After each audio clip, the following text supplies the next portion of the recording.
So good morning everybody and welcome to the third and final day of competition here at the Ipsa European Championships in 2022. Today it's time for a team competition that we've never seen before. It's a completely new setup of mixed teams that I will explain a bit more about during the contest of today. There are 6 men teams and 3 women teams today.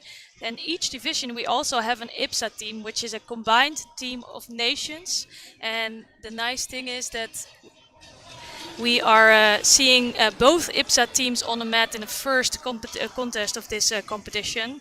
At both mats we will start with a contest between the Ipsa team and the Ukrainian team. I will switch between the mats, but of course you will be able to watch each mat via our YouTube channels. You can find all results also of the European Championships on aju.net. I personally really love team competitions because there is a great atmosphere during the day and you can expect very exciting judo, tense contests and a lot of cheering from the side. And there's so much team spirit during the day which will really lift some judokas to a higher level. And today we will kick off with the first contest in the women competition, which is featuring Ipsa in white judogi and Ukraine in blue.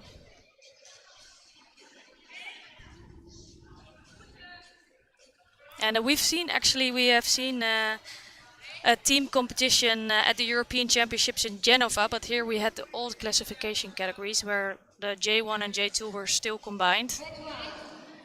And here we really have a women and men team with each category.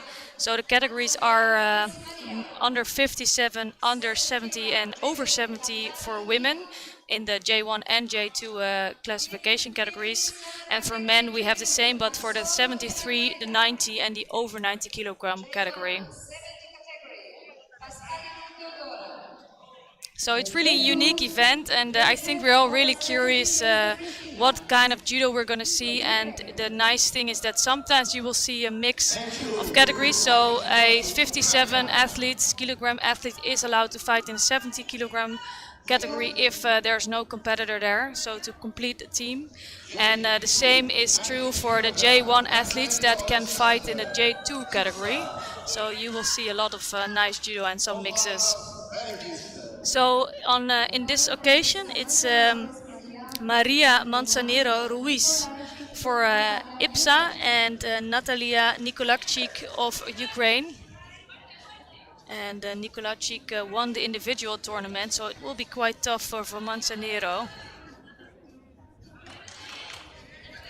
First nice left seonage, and I think Nikolachik can really follow up on Newaza here. And actually she is doing that, so she is securing a no psychomy and it looks quite strong, so that would mean the first points that will go to Team Ukraine.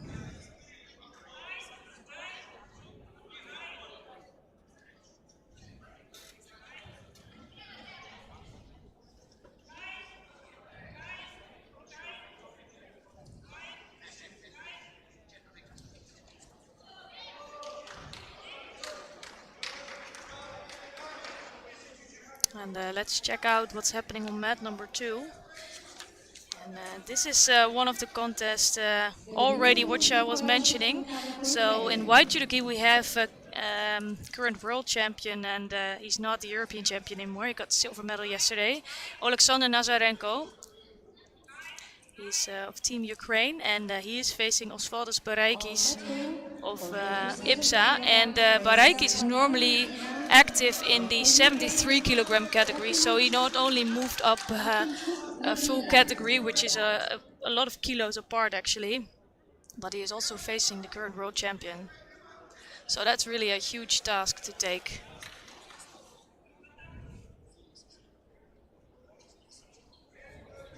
So a first judo now on the board for Nazarenko.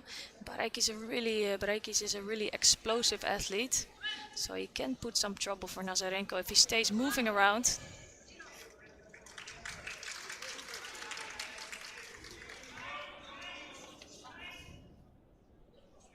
And the nice thing to talk about the other mat, it's Ina Kaldani, who had no opponents yesterday. She is able to fight today, so that is really nice to see her in this competition today. She just won her contest rather quickly, only 4 seconds on the clock. And here it will take a little bit longer.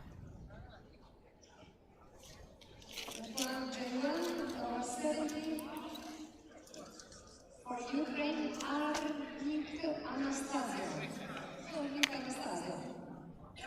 So we have some really interesting contests lined up in this team event here. So for example, the next one between Daniel Knecht and Yuri Marchenko is a repetition of a contest yesterday. So I'm curious to see how that plays out. And also in the next category, it's Korava against Ibanas Benon, which is also a really interesting contest between two really top athletes.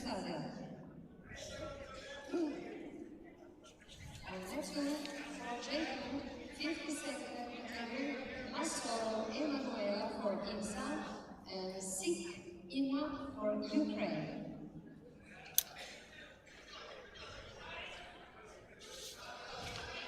So Nazarenko's really putting into his strength here, trying to put a lot of pressure on Baraikis. And here he throws over Baraikis for a Bozari score. Nice on the right hip throw. Yeah, and he has a lot of benefit being around 17 kilos heavier than his opponent. Now he's trying to strangle Baraikis. And that's going to be it. So a nice Ippon score for Nazarenko. But I think it's really brave of Baraikis to step up to the 90 kilogram category. I know that for the Ipsa team there were actually 373 athletes lined up. So there's only place for 2, and he said I will fight in the 90 kilogram category. So that's a really nice gesture of him, but it was a little bit too much to beat Nazarenko.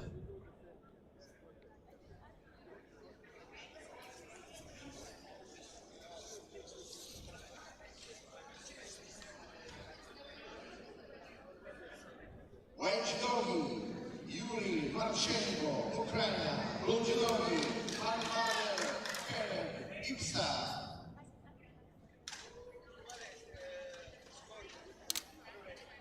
So we're going to continue on mat number 2 with the contest between Yuri Marchenko of Ukraine and Daniel Knecht representing Team Ipsa.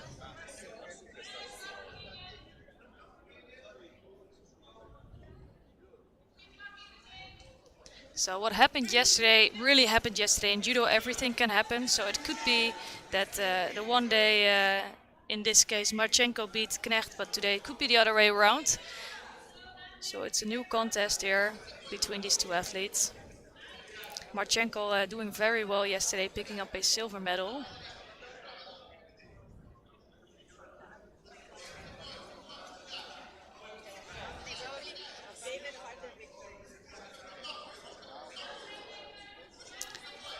So both athletes still moving around a lot and taking some time to come up with a first attack.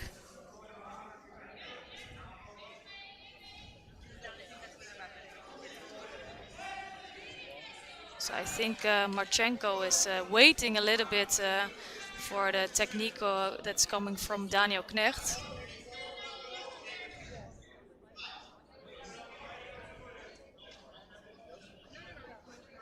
And it's now both athletes picking up their first Shido for passivity.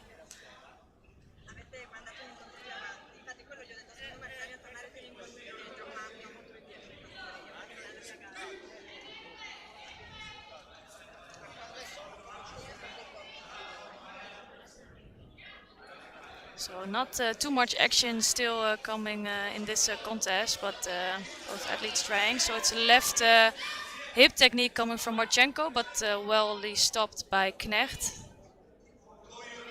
This time some effort from Knecht in this contest. I think they really feel the strength of each other with their grip. So it can be quite a difficult thing to do, to come in with a really big throw. So that was actually Knecht almost taking over Marchenko here. And now he is working in Newaza.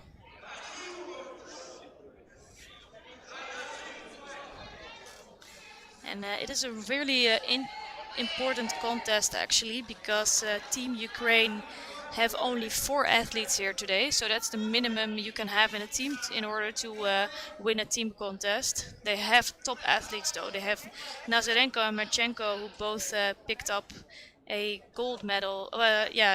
No, a silver medal. Sorry, Korava picked up a gold medal, and Solovay had a little bit less fortunate tournament, but also is a very experienced athlete.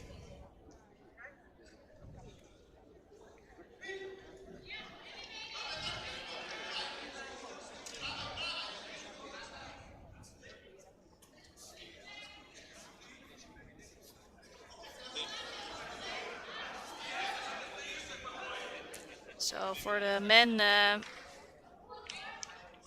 we have 6 teams competing. So it's they had a draw, and I think above in the draw is Georgia. I don't have the papers here, but let me find out for you who's which teams are in there today.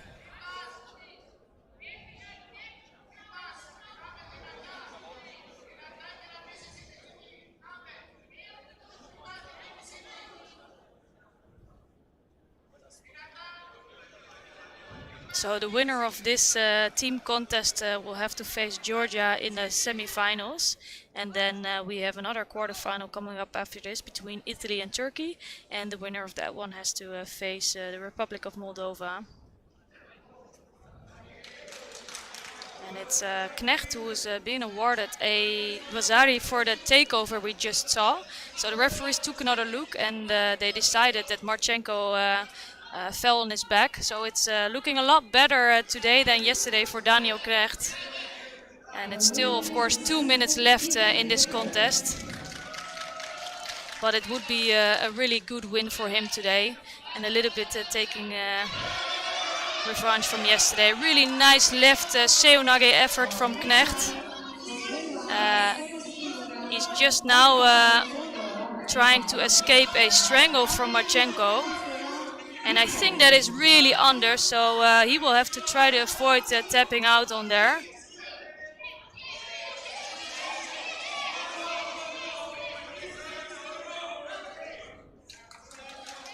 And that was really close for Knecht there.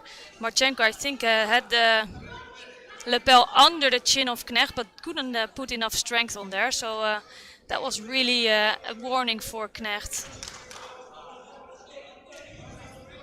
So I just explained you about the men competition. For the women, we have 3 teams here today. So we have Ukraine and Turkey, and then we also have the Ipsa team.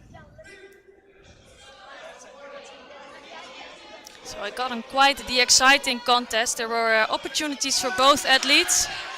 And now Marchenko has a really strong left-sided grip for Daniel Knecht, and he really needs to try to get out of that.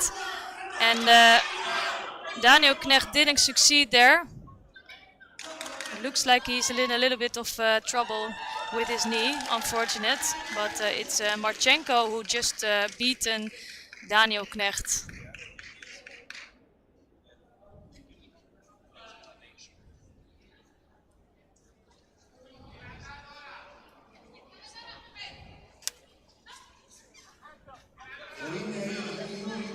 So we're gonna see the rest of the contest between Theodora Pascalidou, representing Team Ipsa, and Angela Havrisiuk, representing Team Ukraine.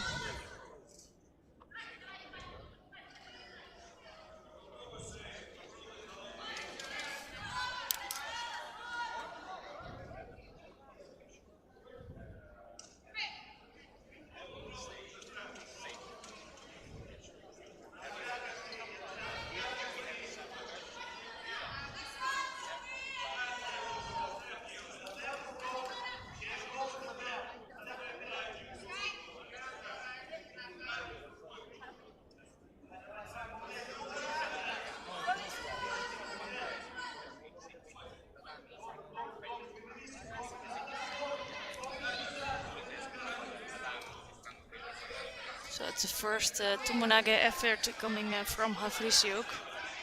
She actually also stepped up another weight category to be able to fight here. So she's coming up from the 57 kilogram category, which is quite a big difference. And she is the champion of this category in 57.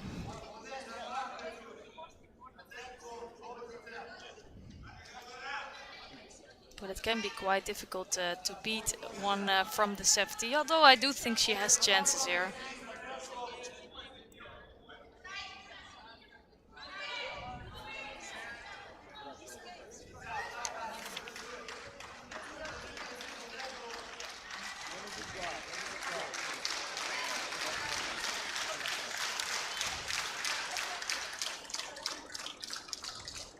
So it's another left-sided attempt coming from Pascalidou. She does have a strong grip. She's trying to really get her opponent closer. And Havrisjuk is trying to stay out of the pressure of Pascalidou. You can notice that.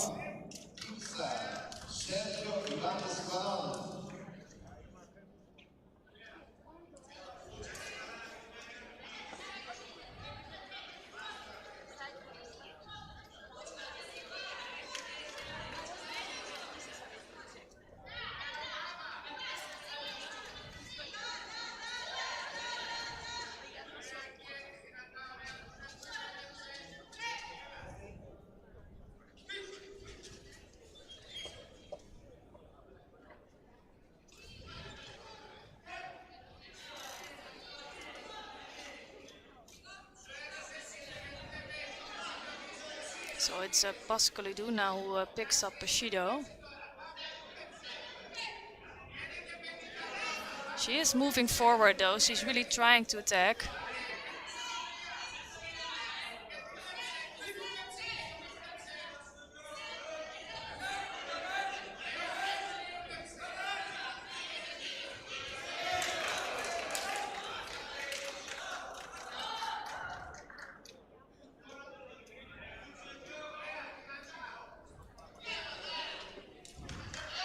So both athletes are on their spot again. You can see Pascalidou really pushing forward, and Havrisjuk is trying to really keep her arms in between Pascalidou and her.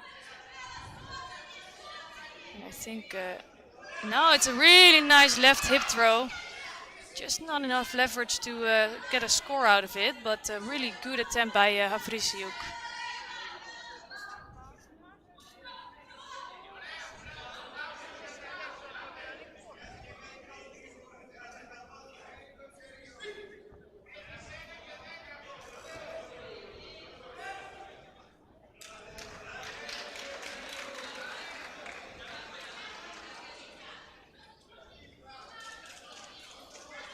So there's also another really exciting contest. So I will try to keep you updated about both contests. And it's on mat number 2, it's Korova coming up from the 60, who is fighting a real 73, Ibn Esbinon. To be fair, Ibn Esbinon is originally coming from the 66. And Wallace said that it's a really nice right-sided Osotogari coming from Pascalidou. She was searching for that all the time already. You could see Havrisjuk just trying to escape the pressure. But it's Pascalidou who finished that off really nicely.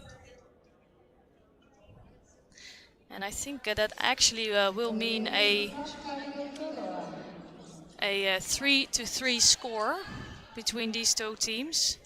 And that will mean a draw for the last contest. So if it's a 3-3 score, so if it's an even score after 6 contests, there will be a draw for one more category that has to fight, and they will pick basically the weight categories that have 2 fighters. Oh, there is a contest coming up here. So I think I have the wrong contest sheet here. Oh no, there is not. So Leza doesn't have an opponent. And which means she picks up a 3rd point for Team Ipsa, and yeah, the draw basically will point out who will have to go again.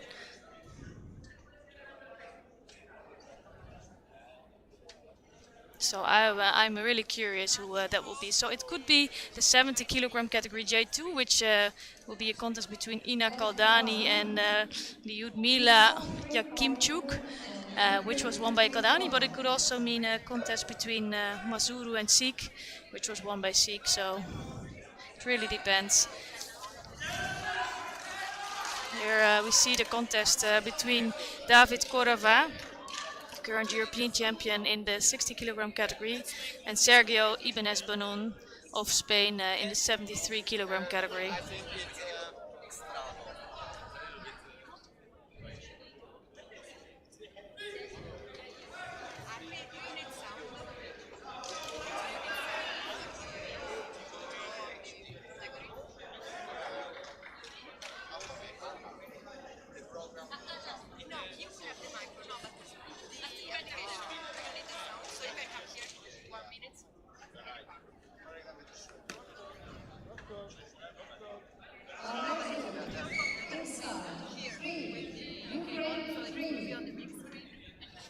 So on the screen you can also see the scoreboard of the other team contest between Ipsa and Ukraine. 3-3 score, which will mean a draw. And the last contest to be played is a golden score right away. So the first score in that contest will mean an end, and we'll have a winner decided.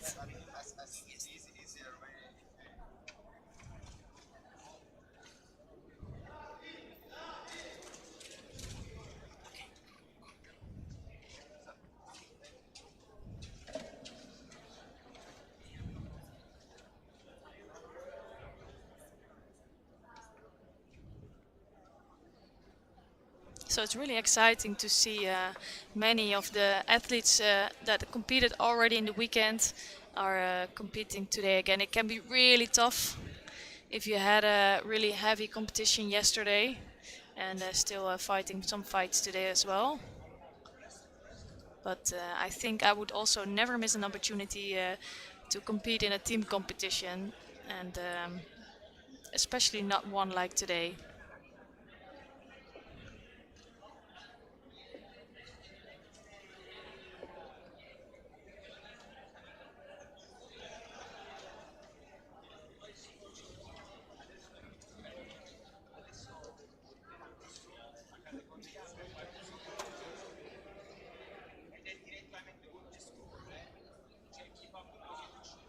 So in this contest, Korava needs some fixing, maybe a little bit of band-aid before he returns to the tatami. And it's Ibanez Banon here leading with a Wazawi score, and Korava already having picked up 2 Shidos. So I think it's a difference of strength here in this contest.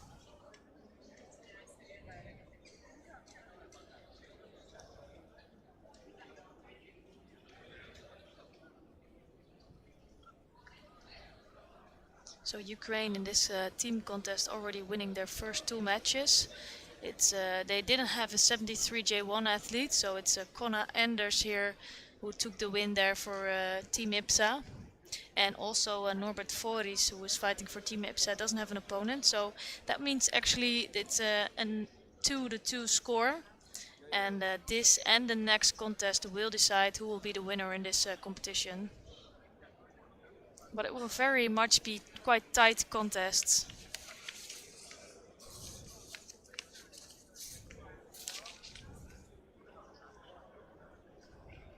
Ladies and gentlemen, fighting for mixed teams between mixed in Ipsa and Ukraine is category J170.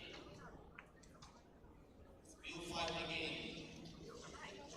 So they just did the draw, and for this contest it will be basically a repetition of the last contest we saw between Theodora Pascalidou and Anzela Havrisiuk, so for the 70 kilogram J1 athletes. And it will be a golden score here. So that's going to be really interesting. So it's Pascalidou who just threw over Havrisiuk, but it was not an easy contest for her. So let's see what will happen there. And in the meantime, we can also see the continuation of the contest between Korava and Ibanez Banon. So Korava packed up, probably had some small injury in his head, and now he's really going for it. But you can see there is a big difference in height, and also some difference in strength. But it might be nice to switch to mat number 1, because we're going to see a golden score here, and we're going to see which team will win this first contest. And it's really important because there's only 3 teams there, so a first win could really well set you up for a gold medal today.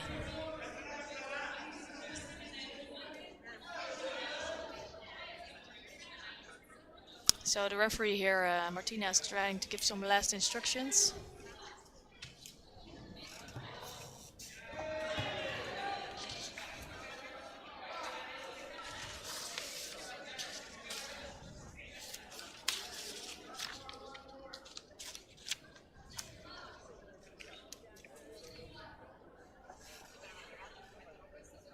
So the scoreboard is on there, so it's a golden score right away, as you can see. So a really tight contest. And some exciting times for these both teams. You can see the time is going up instead of going down. And Vriesjuk has a strong start, really trying to move around her opponent.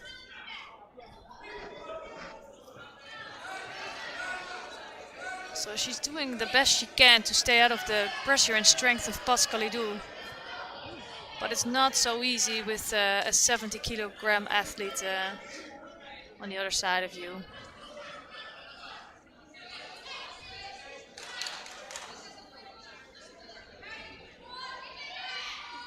So a strong left-sided grip coming from the Ukrainian athlete. And a left-sided Ochigari. So for sure it's been Vriesjuk that's the one that's a lot more active. But Pascalidou is just waiting her chance.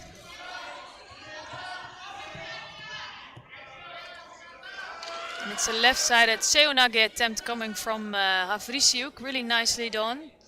Just not close to scoring.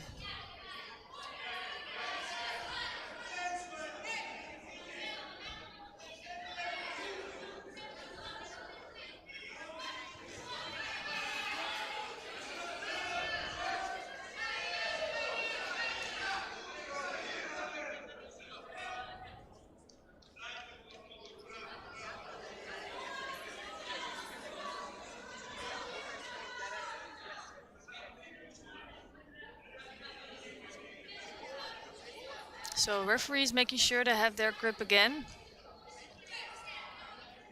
before she calls an Ajime.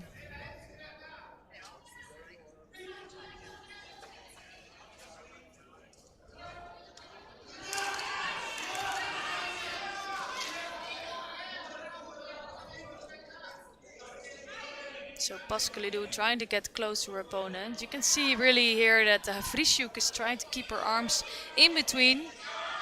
Really nicely done, really nice Makikomi attempt coming from Vriesjuk. She's trying everything to keep moving and to find some opportunity for a score against Pascalidou. And I wouldn't be surprised if Pascalidou got a little warning of being too passive, and she's gonna get that right now. Just a little warning and trying to motivate her to get more action in.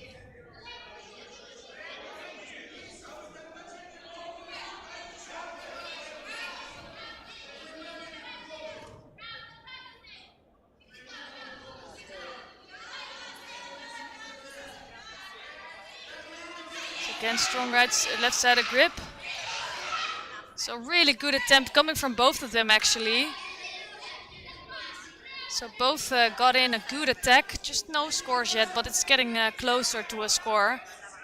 And you can hear a lot of cheering from the side. So also of course the athletes are not really able to see the contest, but they will explain to each other what's happening. So the support there is also giving them some explanation of what's happening during this team competition.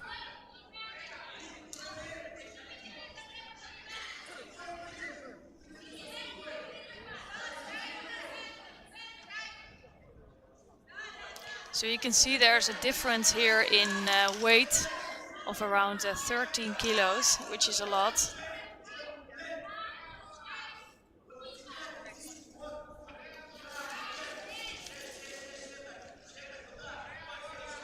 And I think if it comes to pure strength, it's Pascalidou for sure that is stronger.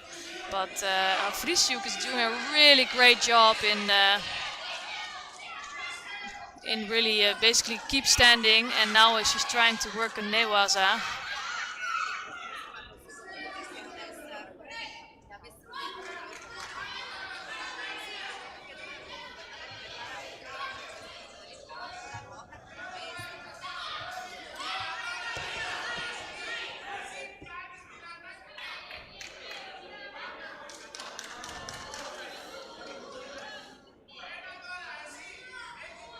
So it's a tougher contest actually than the last contest, where Pascalidou needed some minutes to throw over Vriesjoek. And Vriesjoek is really doing everything to get the win for Team Ukraine, which would be an amazing result for the 57 kilogram athlete. And she actually is doing really the right thing. She keeps moving. And she's trying to get another Shido on the board for Pascalidou maybe. And now she has some chance to work in Newaza. And not succeeding. So Pascalidou is successfully keeping Vriesjoek at a distance.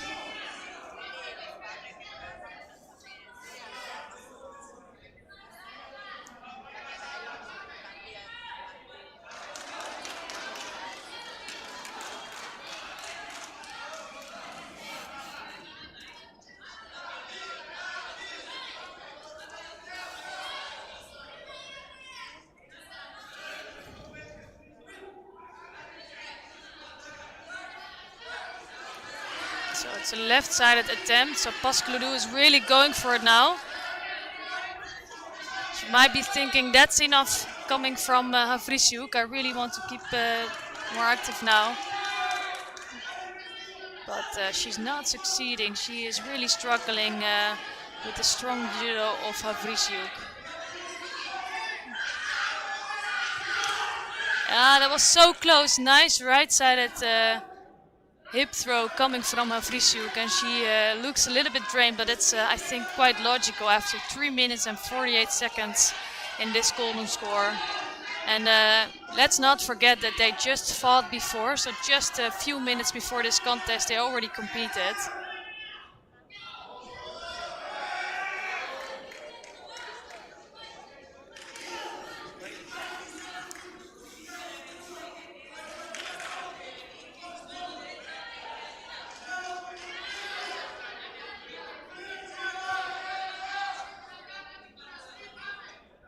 So Vriesjoek, you can start to see that she is really drained. She had to take a lot of energy. Another nice right-sided hip throw coming from Vriesjoek.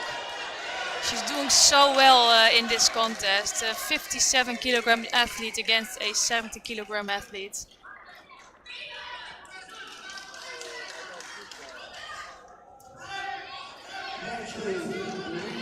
And now it is quite dangerous because Pascalidou is really close to Vriesjoek now. But Vriesjoek is doing so well. On the other mat, in the meantime, it's Ibanez Banon who beat Corva, but Corva also did really well. 60 kilogram athlete against a 73 kilogram athlete. And then now the next contest might decide who will be the winner here. It's Dimitro Solove against Petre Prundaru. So if Prundaru will beat Solove, it will be Team Ipsa that will continue to go on. And otherwise, there will also be a draw for this contest. So 4 minutes, 21 seconds already into this golden score.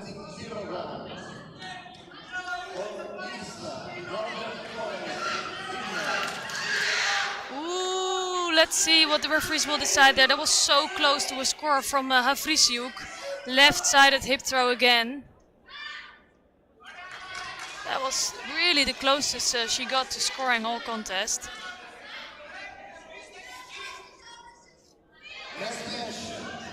And this could easily be the contest between gold and silver, but of course you still have Team Turkey in here today as well. They have a really strong women team. So it's quite an even match today for all countries.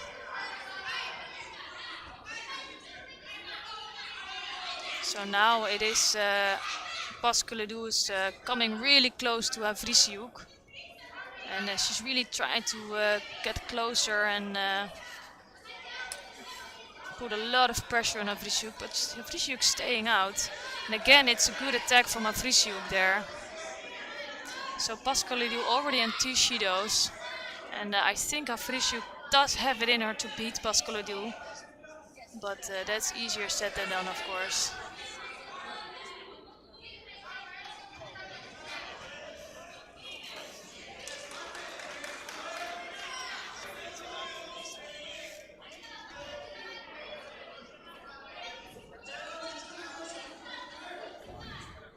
And it's the 3rd shido here to Pascaledou. And that means Avrisiuk is beating Pascaledou here, which is an amazing result.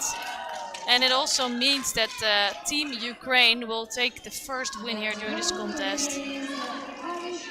So the end score in this team contest will be 4-3 for Team Ukraine.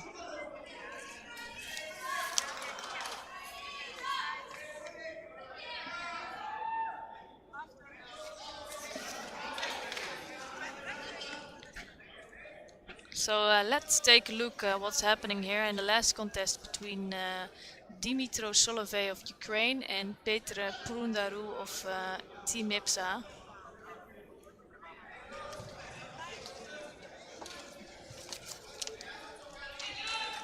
So it's a really nice Tumanage coming from Solovey. And actually he's holding down Prundaru now, and that will also mean a 3-3 score if he could hold on to this. So Prundaru is trying everything to roll out of that Osaikami. But let's see if he can do that. He's quite close there. Although it looks really strong, and it's Solovey taking the win here. Match 1. Ipsa 3, Ukraine 4. The winner is Ukraine.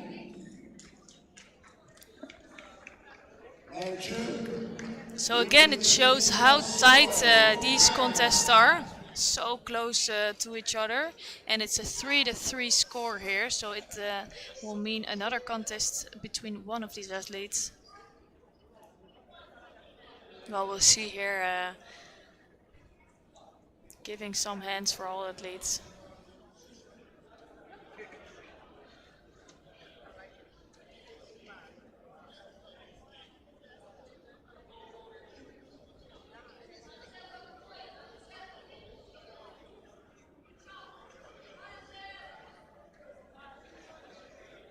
So the referee will guide them off the mat.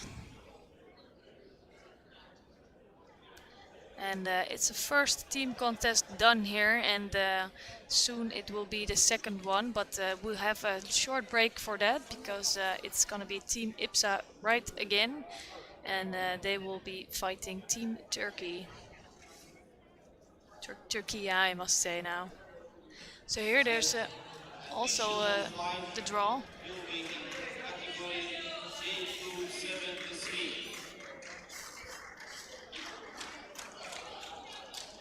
So the decision will be made in the category under 73 J2, and that's going to be difficult for Team Ukraine because David Korova here just lost out to Sergio Ibanez Banon, and they will have to fight again. And it must be said, Korova is the current European champion of the under 60 kilogram category, while Ibanez Banon competed in the 73s.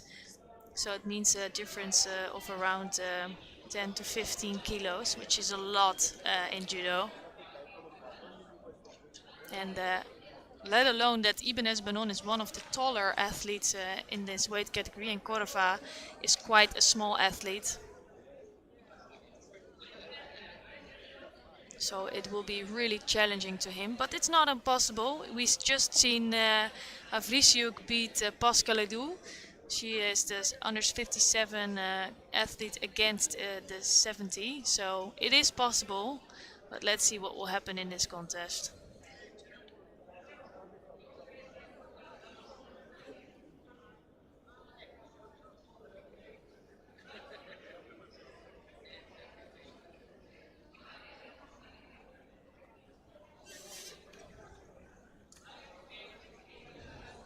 So for the contest to go on in mat number 1, let me explain a little bit. So there's 1 or 2 athletes per weight category per team, and for each contest they will be able to give up their order and their selection of athletes for this particular contest. So they will hand in those contest sheets, and based on that this contest will take action.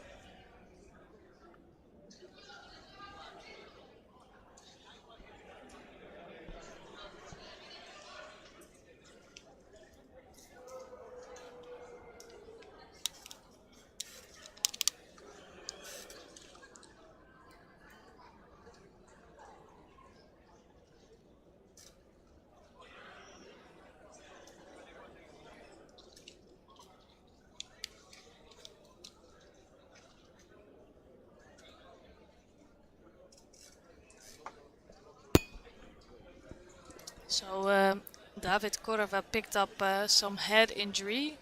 Not a serious injury, but it needs to be fixed a little bit. He needs some band-aids. So you will see him, his head wrapped up, but he is able to fight, no problem.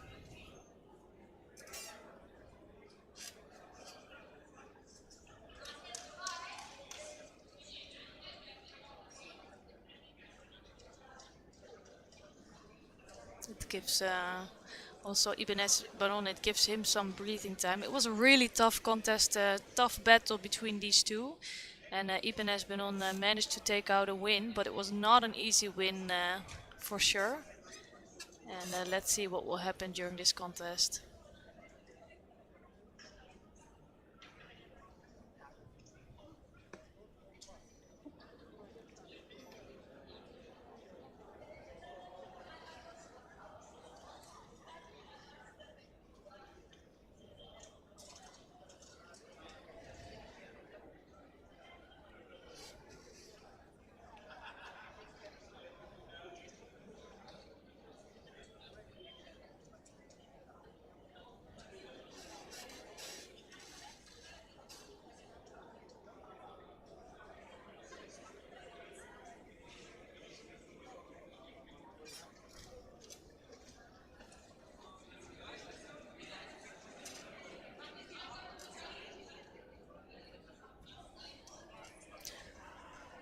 So we took some break, and it's Korova returning to the tatami right now. As you can see, his head is really wrapped up with some band-aids, but he is able to continue his contest. And it's a golden score right away, so it should mean some firework between these two athletes.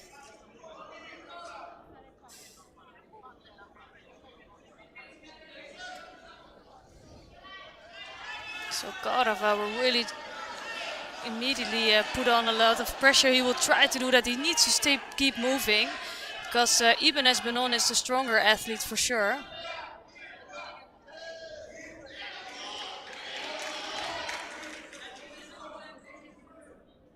Oh, now it's Ibanez Baron who picked up a little head injury.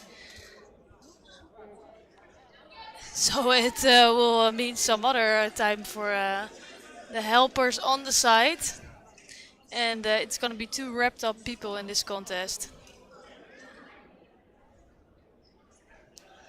So, and unfortunately we cannot switch to mat number 1 because that contest is still in preparation.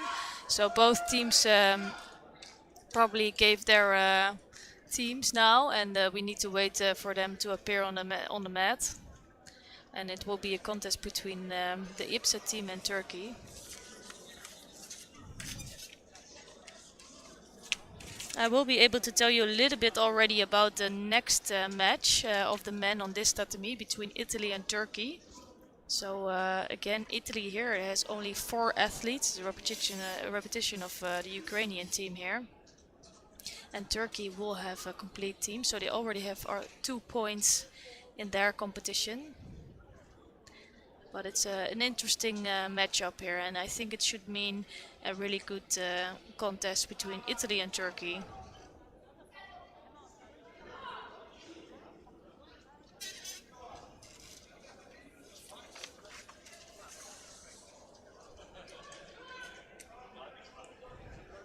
So you can see here Corova is preparing, and I think, well, his last contest took a lot of effort.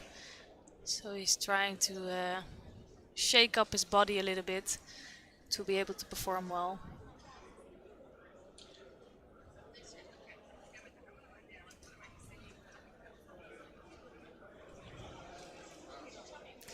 So the referee and the volunteer here are making sure there's no blood on the mat. Of course, it needs to all be cleaned up very well to make sure everything is all right to go.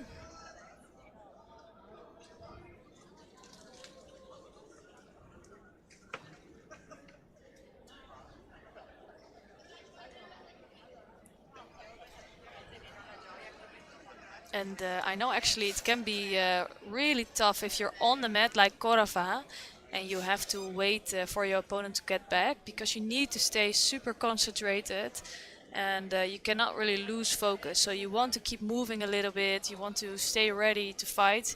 You don't know how long exactly it's going to take. It's quite frustrating. And the referee, Mehmet Yilmaz, is actually telling him, please stay on your place.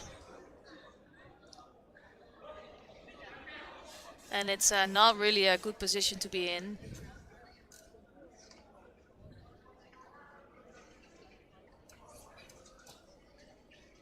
And then on the side they're really trying to make sure that the head is covered up properly.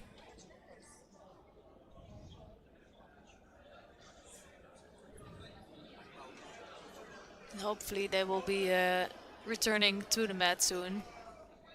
Quite an unusual situation where both athletes picked up a little injury and need to be taken care of. But unfortunately it can happen in judo. It's a contact sport, but no real harm done here.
So let me check if I can see a little bit what's going on the side. I think they're really trying to fix up Ibanez Benon to see that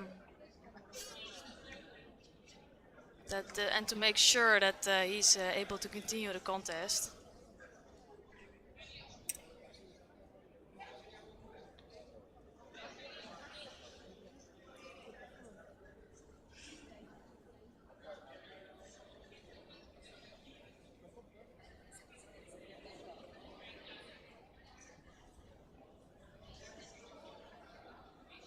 So really, hopefully, we are able to continue soon.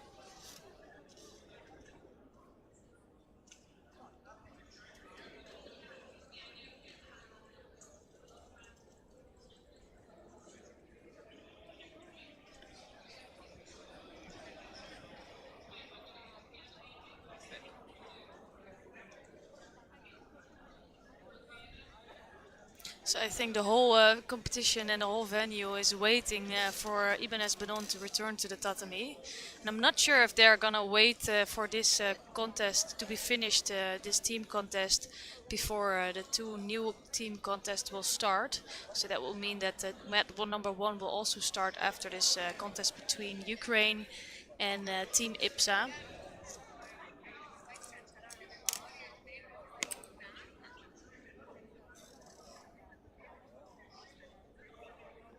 So the Ipsa team is a combination of countries, and the men team actually have quite a nice team lined up with Connor Anders. He actually came up from 60s. Alexander Bologa, who's the current European champion, he will fight in the 73. It's Baraikis, who's coming from the 73 up to the 90s. And Prundaru, it's in the under 90, and he actually now fought in the over 90 because they didn't have a competitor there. You have Knecht and PalaPirastu in the over 90 kilogram category for J1. And then for J2 73 we have Ibanez Benon and Varkowski. And Ibanez Benon is now finally returning to the mat area. And both are wrapped up. It's a thing you don't see very often, and it can be actually quite disturbing to have your head wrapped up. But unfortunately, it's the only thing we can do to continue this contest. Then I forgot to mention here Norbert Foris, who's fighting in the J1 under 90. So it's the first Katakuruma action coming from Ibanez Benon. And this is the problem with a small head injury. So the head injury is not that bad, but it can be really struggling for these athletes because it doesn't feel good. You need a really big wrap up for just a small wound. So maybe it's just a small wound that will be fixed in a few days. But it is the case here. Ooh. Now both athletes are losing their grip. Oof, that was a really huge Uchimata effort coming from Ibanez Benon.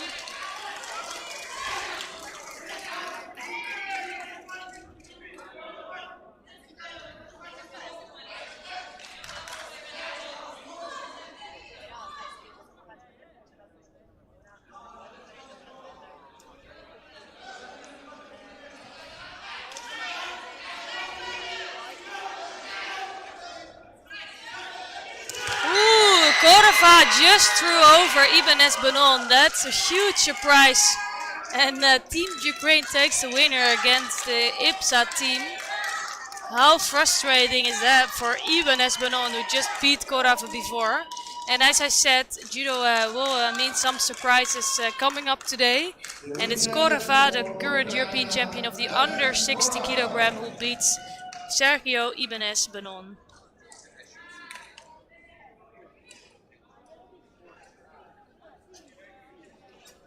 The thing is, with all these stops in this contest, so it's a lot of wrapping up and the small head injuries, it can really disturb an athlete. And I think actually this is a little bit the case by Ibanez Benon. He was not so focused in his last contest.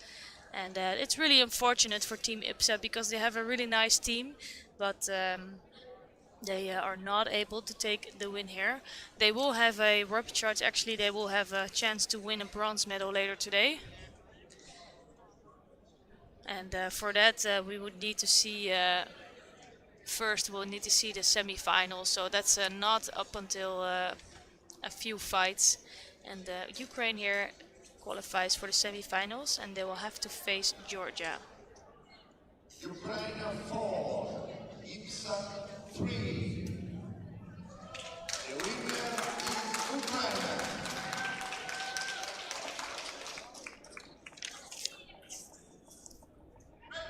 So Ukraine, both really in tight matches, beat the Team Ipsa, and both will still have a shot to win the gold today.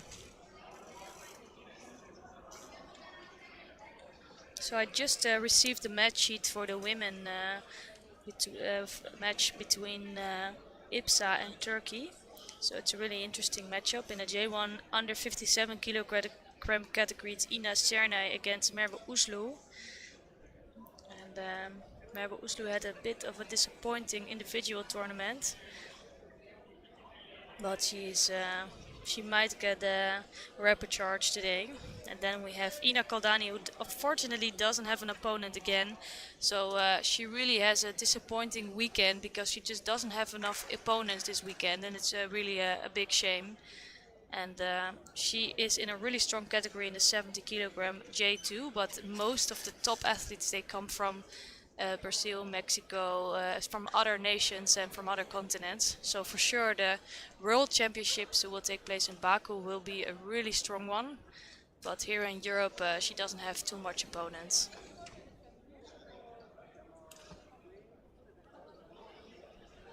And for the women to continue, in J1 over 70 there's no opponents, so there's no score there for either of these teams. Then in the 57 kilogram category of J2 we have Emanuela Mazuru. I think she's coming from the J1 and now fighting in J2. And she is facing Zeynep Selik. And then in the under 70 kilograms we have Theodora Pascalidou and Esmer Taskin of Turkey. And then for the over 70 kilogram category J2 we have Kirsten Taylor of the Ipsa team and Nazan Akin Günes of the Turkish team. So that's gonna be also a tough contest, I think, and I'm really curious to see who wins out here.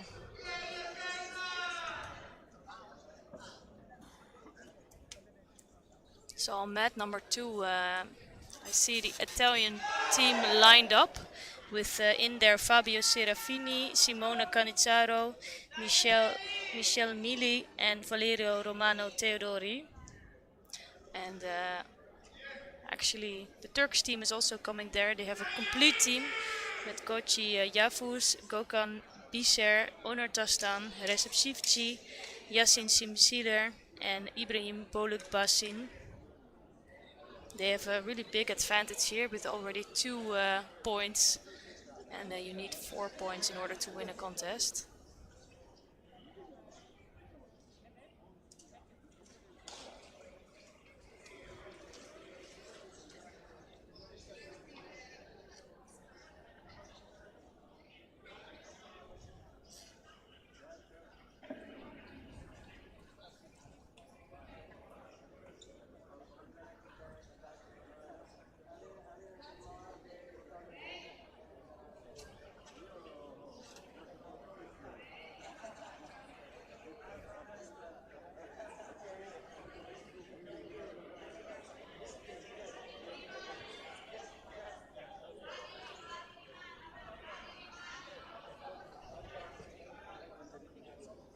Next one.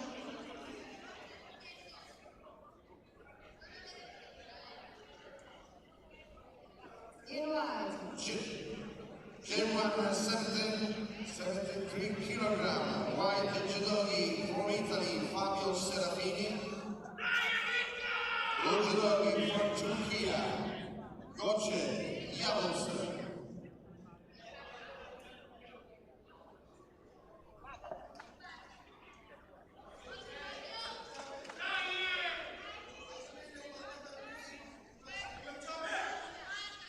So here we have the contest between Fabio Serafini and Gökhan Yavuz, and Gökhan Yavuz just scoring a huge ippon. And unfortunately for Serafini, that will mean a quick finish in this contest. Only 8 seconds Yavuz needed. Yavuz was, I think, finishing on 7th place in his individual tournament. But I saw really good judo coming from Emma, and you can see it right here. So it's a quick win for Yavuz, and now Turkey only needs 1 more win to secure this match. For Italy, white judogi, Simone Canizzaro. Blue judogi for Turkey, Gökhan Biser.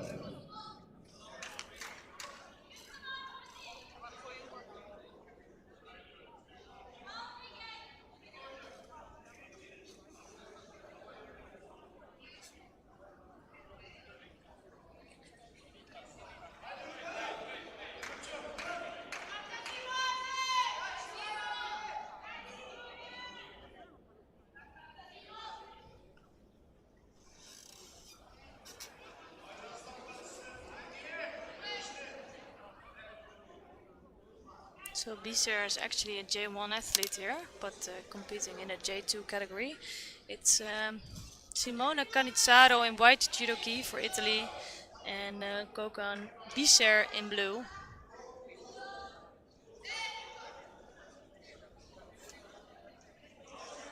So I think it's a really nice aspect during this competition that the athletes of J1 are able to fight in the J2 category. Of course, not the other way around, to not give a benefit that's not really fair. But the other way around is quite obviously allowed. It's the same as the weight category, so you can move up one weight category.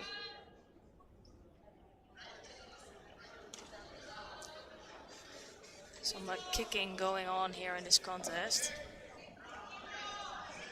And again, a nice ashiwaza from Canizzaro. We saw that yesterday as well.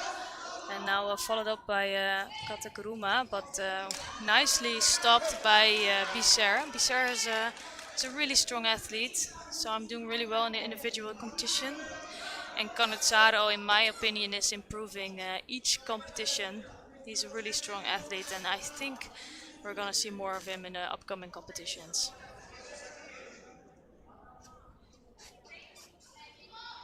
So mat number 1, the women competition will also continue again. So I will switch between these matches, between these mats during the competition.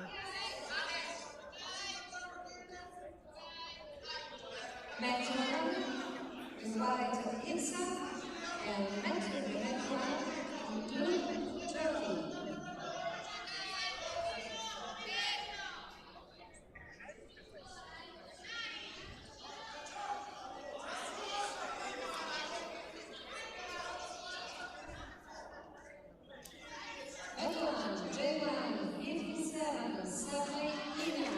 So the referee here is giving a passivity penalty to Biser, and I think that is fair considering the fact that Canizzaro did mostly of the work. Oh, really nicely done. So it's a really nice technique coming from Biser, scoring a Wazari.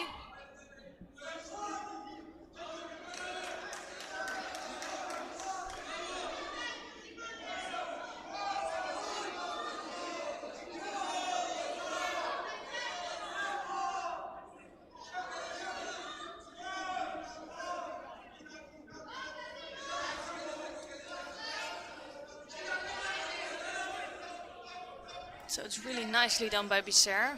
But here it is a... Ooh, that was an Ochigari. I think it's enough for a Wazari there. The referees might take another look just to make sure that it was really a Wazari. But I think Biser fell on his side.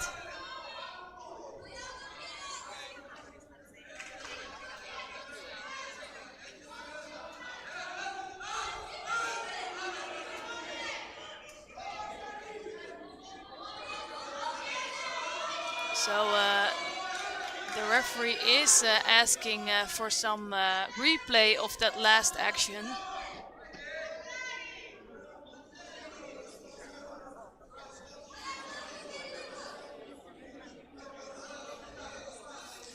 And I think it's really nice that they will check it each time.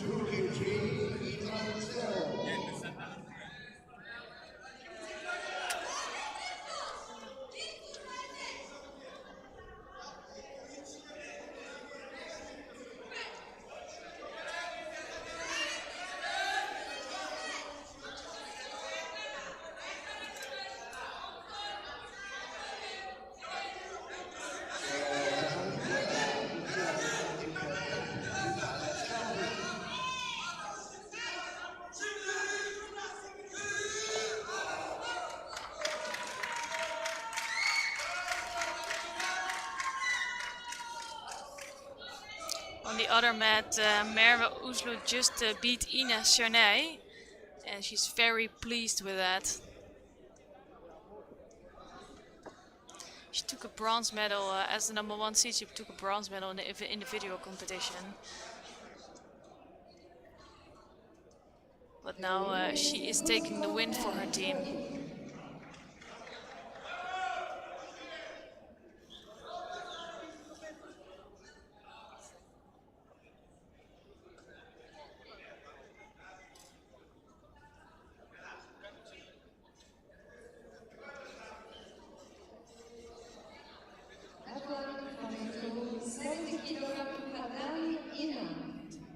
think there's some technical problems on the back. They're searching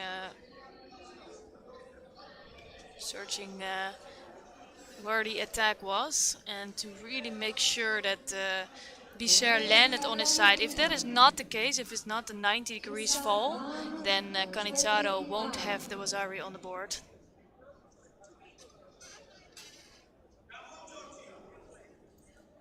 Next movement one, J2, 57, Nassau, Emmanuel, white for himself, and Selik Zeynep for Turkey in blue.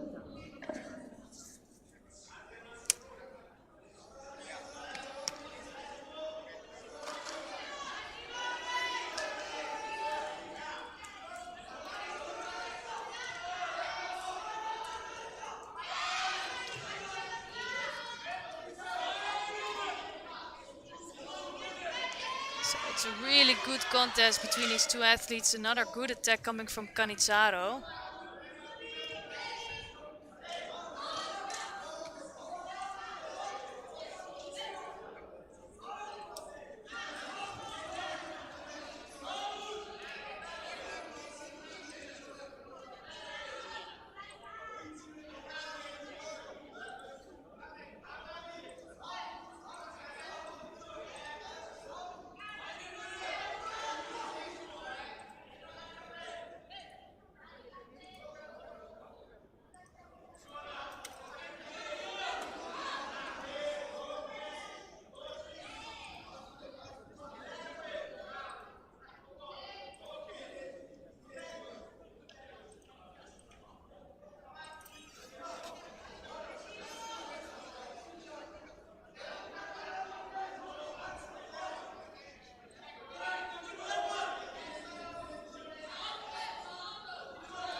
So it's still 1 minute and 18 seconds left on the clock. It's a Wasari score for both athletes, and it's Bisser that picked up Bushido along the way. So it's a really good contest, and both athletes are really going for it. They have good attacks in.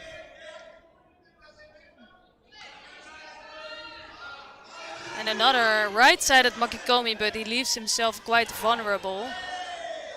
And it's Canizzaro that's trying to taking Bisser backwards, but not scoring.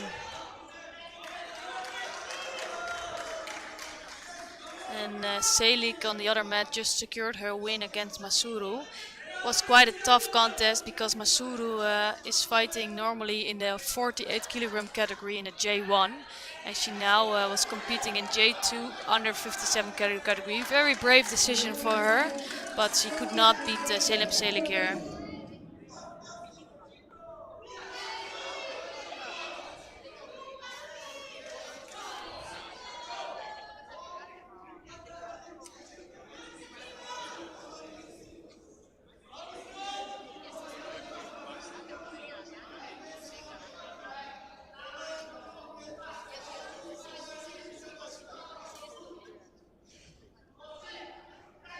So it's Yoko Tumonage from Canizzaro, but making a huge mistake.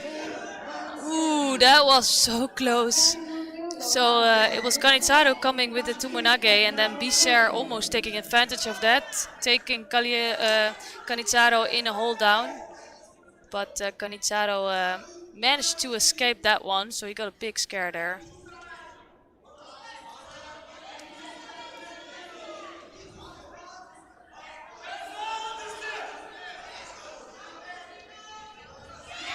And that's a clear Wasari score. Canizzaro of Team Italy beating Gogan Bisser, but it was a really brave effort from Bisser. So Team Italy is still alive in this team contest between Italy and Turkey. The winner, Simone Cannizaro. So we are checking out the contest now, mat number 1 between Theodora Pascalidou of Team Ipsa and Esmer Taskin of Turkey, and they already fought in the individual tournament. It was Taskin there taking the win, but of course this is another competition. Taskin ending up with a second place finish behind Nicolina Bernheim, and Pascalidou taking the bronze. And this is, I think, close to a Wasari score. So the rules changed a little bit in judo. So before this, it really they checked what the position of the arm was. So according to the old rules, this would have been a Wasari, but now the body really has to be turned for 90 degrees. So the body really needs to be for the bigger part on the side, otherwise there won't be a score.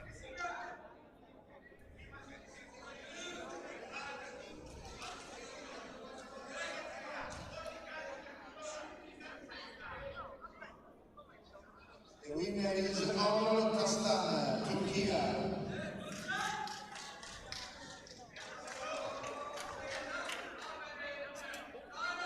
Next match, for Italy. So Tasking doing a good job in this contest. I think she's the more dangerous one, but doesn't say so much. So another Ochigari effort. And they followed up by a Sutami effort by Taskin. So she's the one that's been more active. I think Pascalidou is always a bit more careful, but doing really well.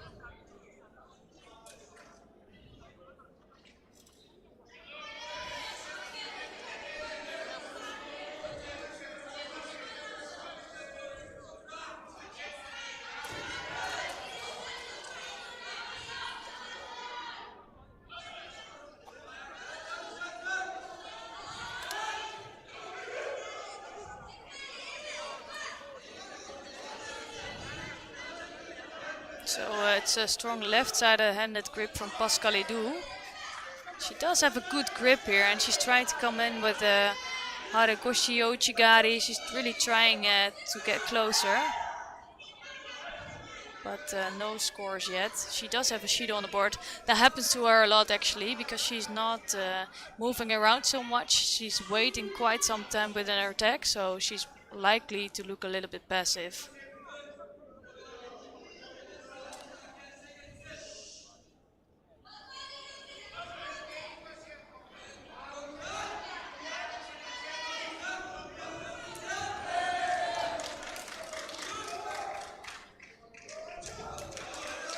So it's an Ochigari score here, scoring Ozari by Taskin. And she's following up this technique with a nice Osaiko Miwaza. And I think that's going to be over for Pascalidou here.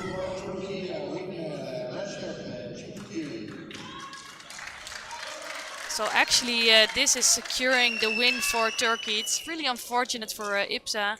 For the Ipsa team, because they had a really nice team. They've been working so hard, and the contests have been quite evenly matched, but they don't have what it takes today to beat one of the other teams.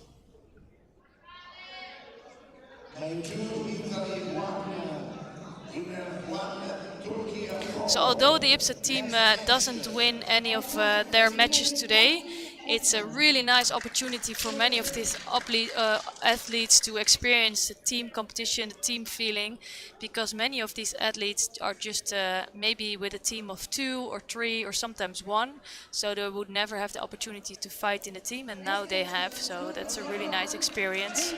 And for example, for Greece this is true. I think they have 2 female athletes. For the British team, I'm talking about that because Taylor is coming onto the mat now, and she also doesn't have the chance to fight because she's the only woman, and in this case it is a really nice experience.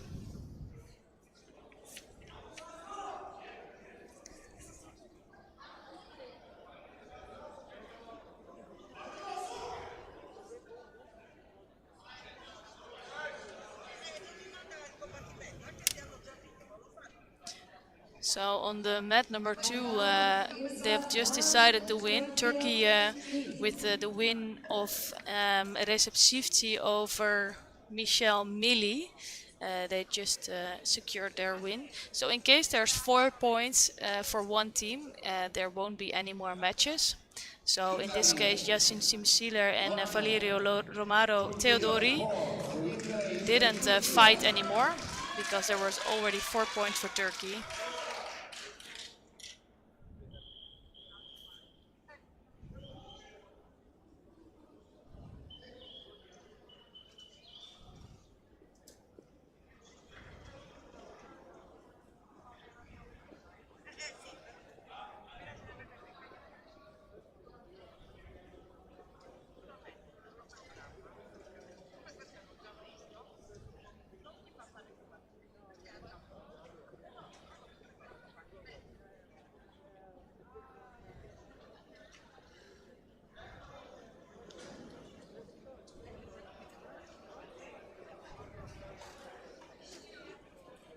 So Turkey here took the win in the quarterfinal over Italy, and they will have to be fighting Republic of Moldova in the next contest, and that will be the semi-final. So semi-finals for men will be between Georgia and Ukraine, and Turkey and Republic of Moldova.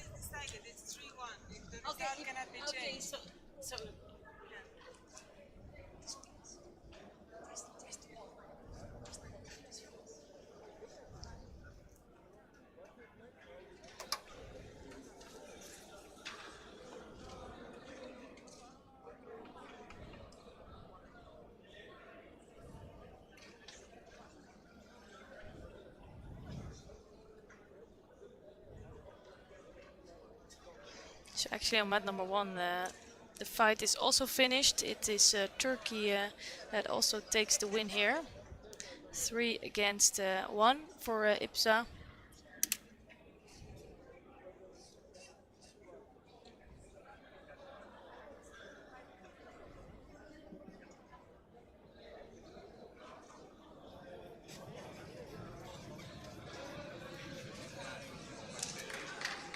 So Turkey is doing really well already during the individual competition, but also during the team competition.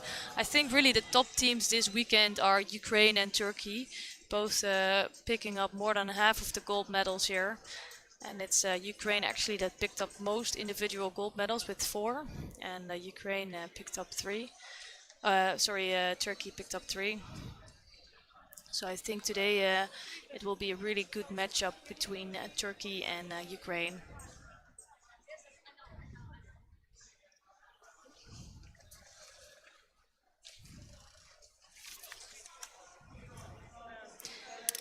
So we're gonna take a really short break, and let's see when the teams come back onto the mat. First we're gonna see the end here of the contest between Team Ipsa and Team Turkey. And it's Turkey that took a win here. So really the next match between Turkey and Ukraine will decide who will be the gold medalists today.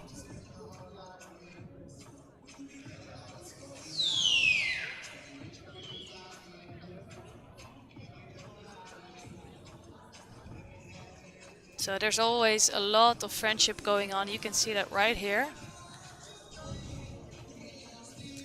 And that's always really nice to see. There's a lot of sportsmanship.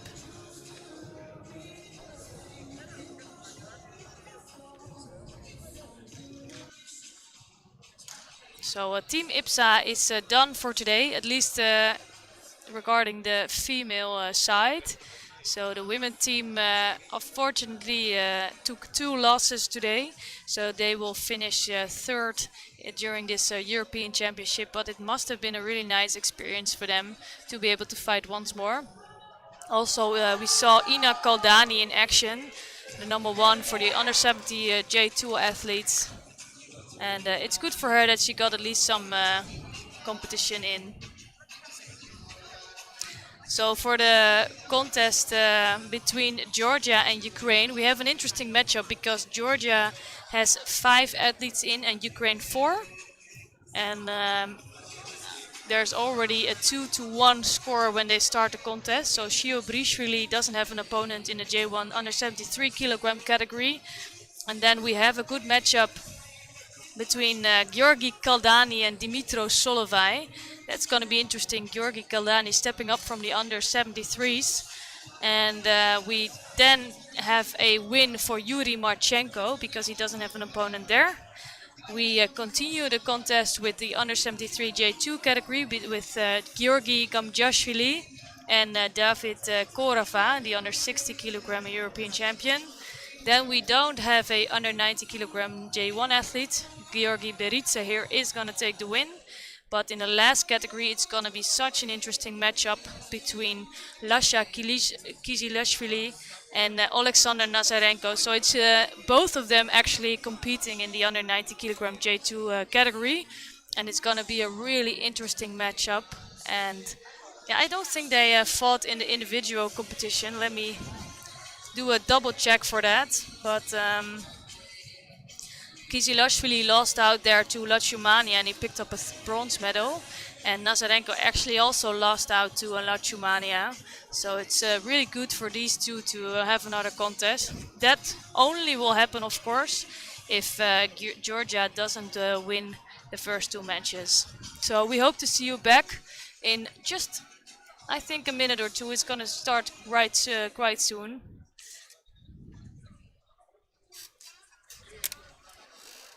So it's going to be on mat number 2. Actually, I think it will just be a couple of seconds before the athletes enter the mat.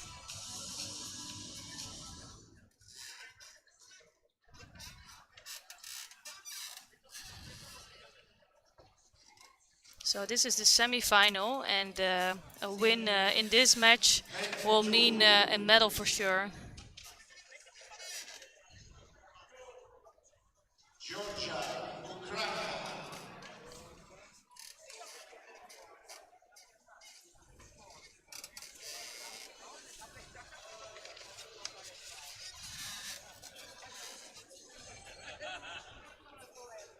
Georgia, White Georgi, Ukraine, Gold Georgi.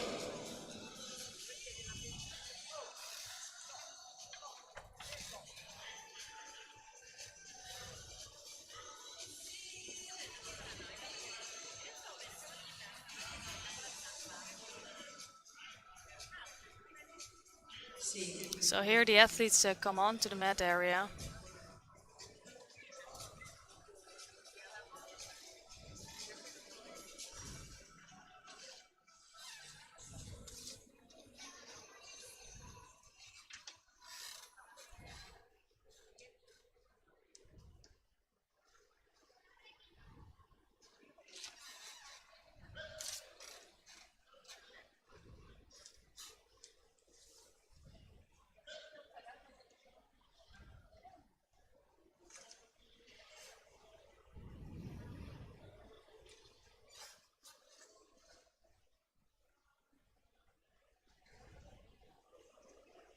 So first we're gonna see Michiko Shiobrishvili come on to the mat. He is the under 73 kilogram athlete for J1 athletes. He picked up a 5th place at the individual tournament, just losing out to the later winner Bologa, and after that to the third, the bronze medalist Shiu Kamani. But he doesn't have to fight in this contest. He doesn't have an opponent, so he will take the win automatically. Next match, J2, 19 kilograms. So this is a really interesting contest. And I tell you why it's so interesting. It's the under 73 kilogram European champion, Georgi Kaldani. And he's facing the number 5 of the under 90 kilogram individual tournament, Dimitros Solovay. What's making it interesting is that Solovay has a big history in fighting in the 73s. He was a former Paralympic champion in 73 kilogram. Of course, he moved up after, I think Rio, if it was it. And it's a long time ago that he fought in 73s. So there's a big weight difference for sure. So Kaldani is roughly around 73 kilogram, maybe a little bit heavier today. And then you have Solove, who's around 90 kilogram. So that's a good 17 kilo difference.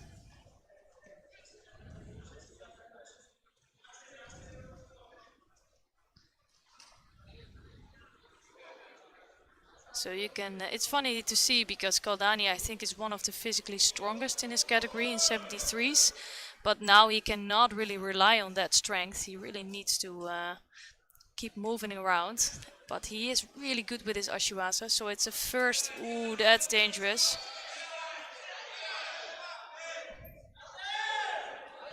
Ooh, Solove took quite long to stop his action. So I think it did bother Kaldani, this arm lock, and that's quite frustrating because you don't want to get injured in a team competition. You don't want to get injured at all, but not just some months out before the World Championships.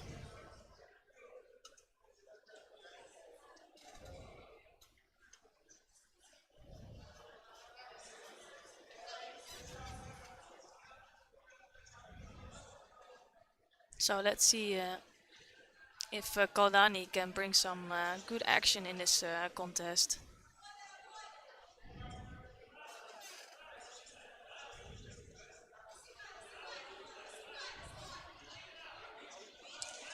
Ah, that's really beautifully done. This is where Kaldani is so good at.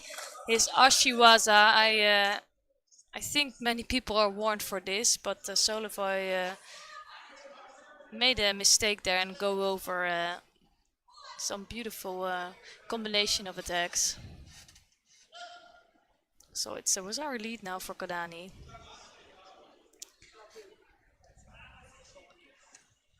So Kaldani is working nicely on the feet of Solivay.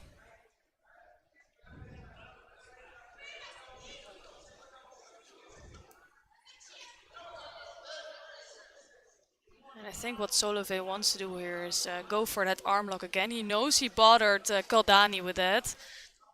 So I think he wants to try to work on the same arm again. So the danger with not tapping out with an armbar is it can really get you injured. So if the armbar is on, you really need to tap out.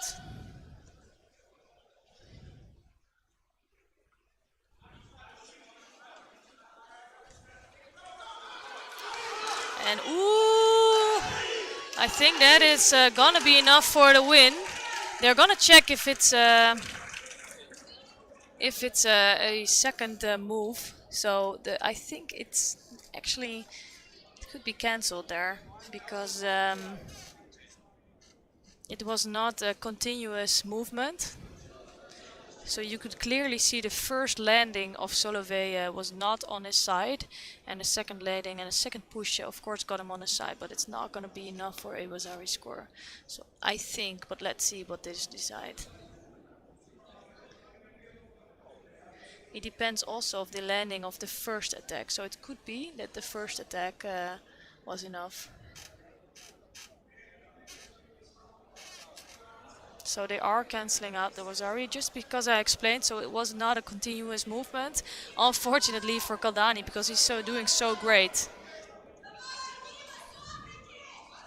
But Solove is really warned during this contest. And he is struggling now. I think he's gonna put some more of his strength in now.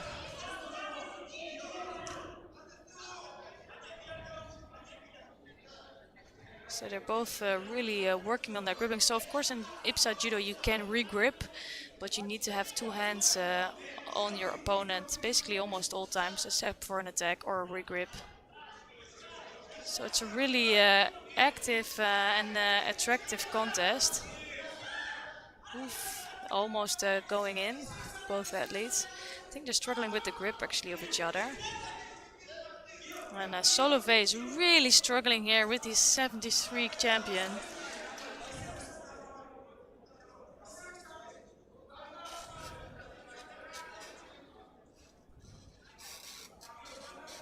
So I think this might be a good moment for both athletes to gain some energy and take the break. So it's Solveig that needs some fixing.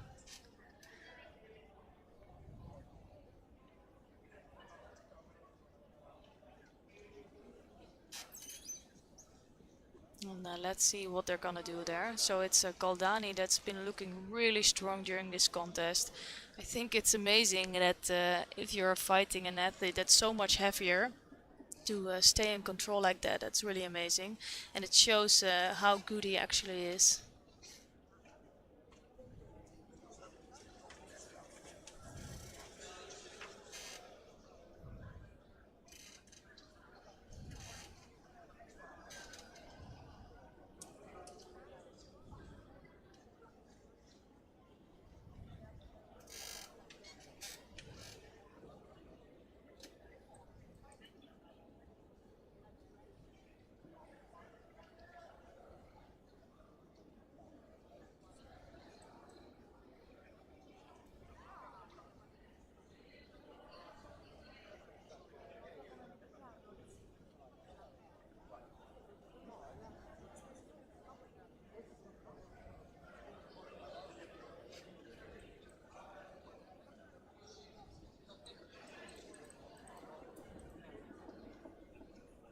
So I'm also excited of one of the contests after this, the J2 under 73, because we saw Georgi Kamjashvili losing out his first contest in this competition against Baraikis. He had a really tough draw with the first contest Baraikis, and then Baraikis lost out to Nathan Petit, the later finalist.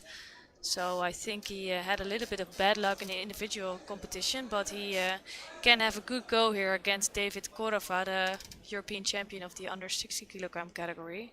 So that will be really interesting.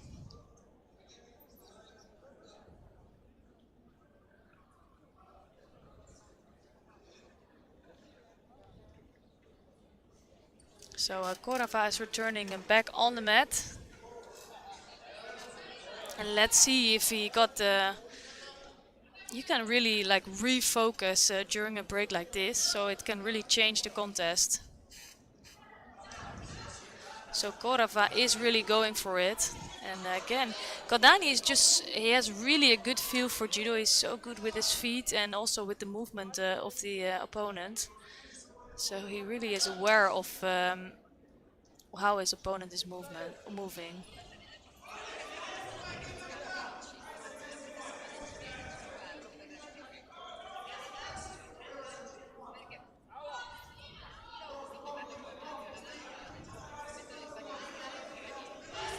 And it's another beautiful combination of techniques. Nice Ashiwaza, and after that a beautiful Katagruma, scoring an ippon against Solveig. And really Solveig is disappointing here in this team competition.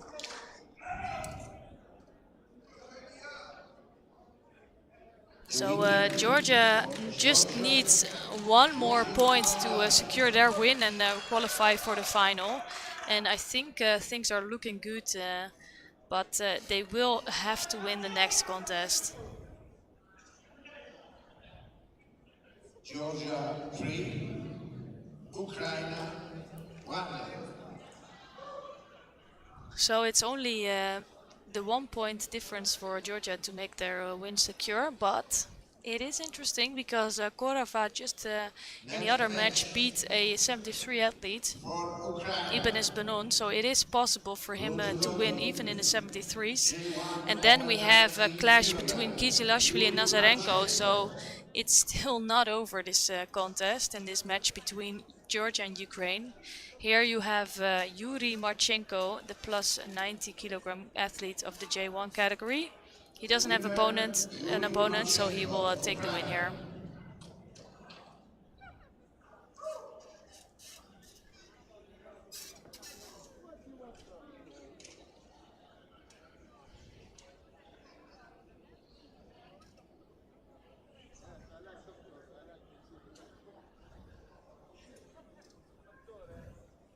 So for the next matchup, that's also a really interesting one. As I just said, it's Georgi Gamjashvili of Georgia facing David Korava of Ukraine.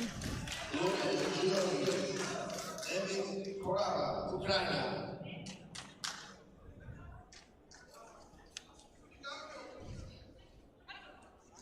So this could really go either way. Let's see what happens here. Of course, Korava is struggling with this weight category because he's the under 60 kilogram winner.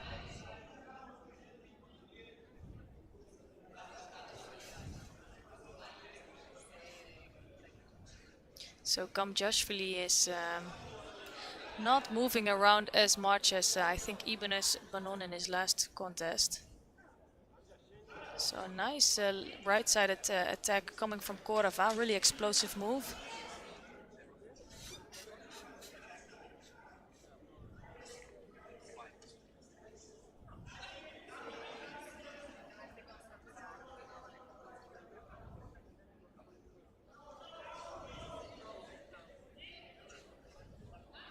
So that's for sure gonna mean some Shido. So somebody broke the grip there and they didn't re-grip. So the Shido is gonna go to Gamjashvili. Oh, and actually also to Korova. So this just means that they have to have two hands on their opponent. They cannot just fight with one hand. Of course, that is allowed in regular judo, but or in IGF judo.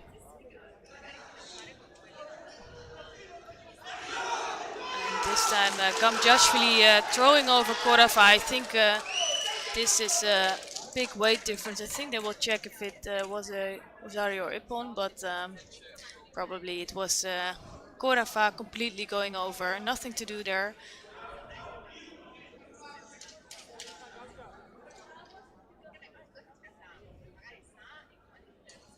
So the supervisors are checking out this result. I think that's always really good to do.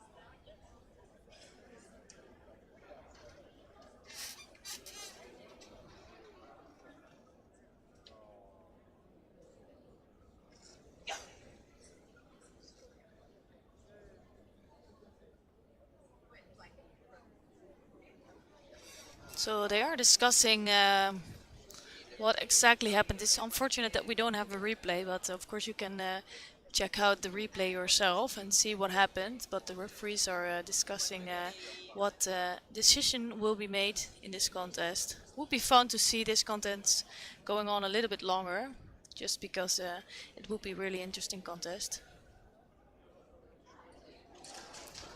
So, and they are gonna do that. So probably what they discussed, if because Korava took the initial action and they're not sure if when there was a clear stop, and if they're really not sure, that you just will cancel the score.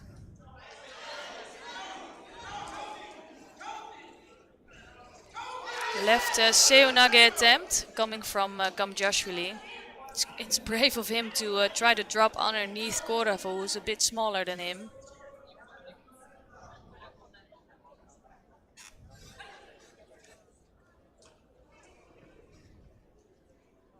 Again, trying to compete with one hand. I think Gamjashvili is doing a good thing by grabbing the sleeve of Korava.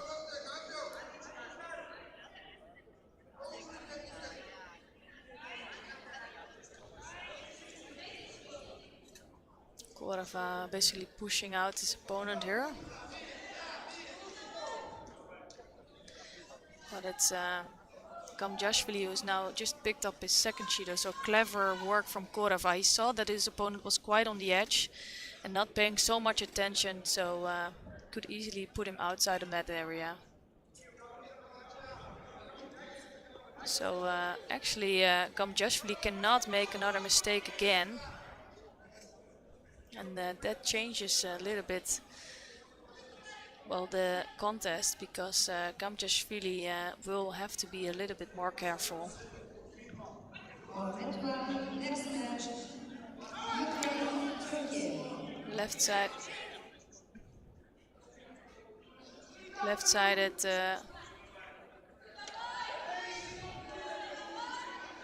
Left-sided Seonage coming from Gamjashvili, just not being successful yet.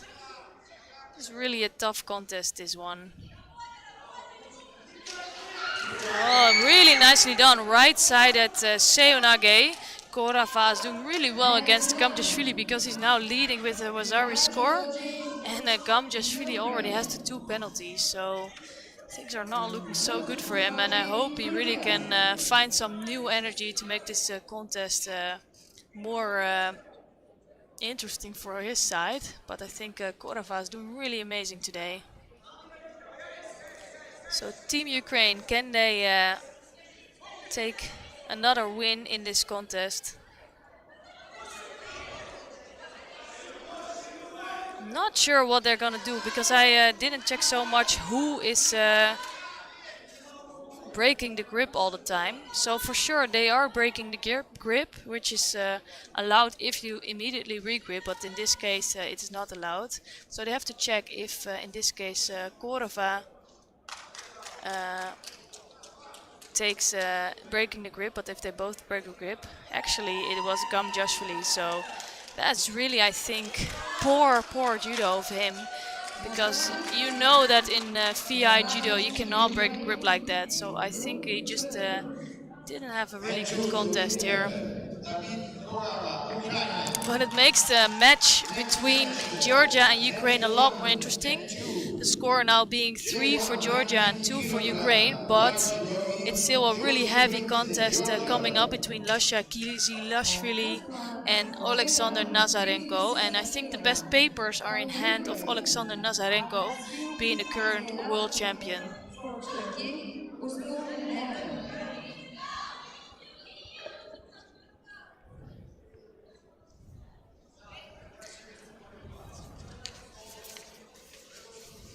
So we'll also do a quick check on the mat number 1 for women between Ukraine and Turkey, which we could say is the final of this competition.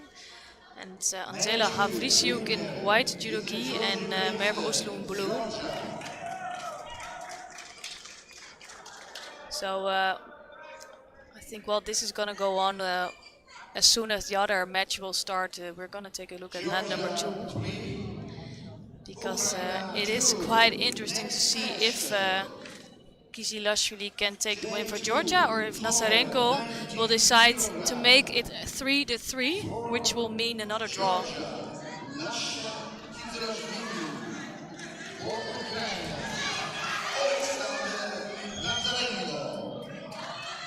So if you want to watch the mat number 1 with the women, of course you can do that by clicking on the YouTube channel. But we're gonna take a look at the match between Lasha Kizilashvili and Alexander Nazarenko. And Nazarenko, one of the physically strongest athletes. So Kizilashvili actually not having 2 hands on, and 2 hands on one side. So for sure he will pick up Bushido for that. I think it's a really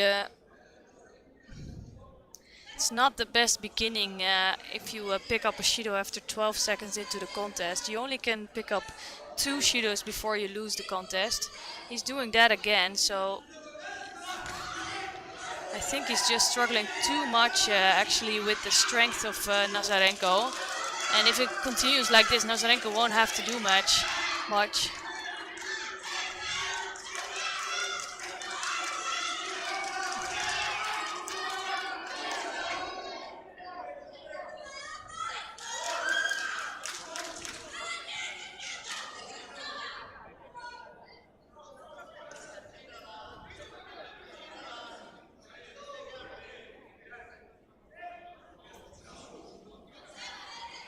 So 3 minutes 22 seconds still to go, but things are looking actually really good for Nazarenko. Kizilashvili is hurting.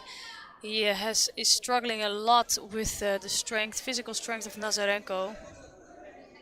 So although he picked up a bronze medal in this competition, he's not looking so good today. Of course, he had a really tough day yesterday with tough matches.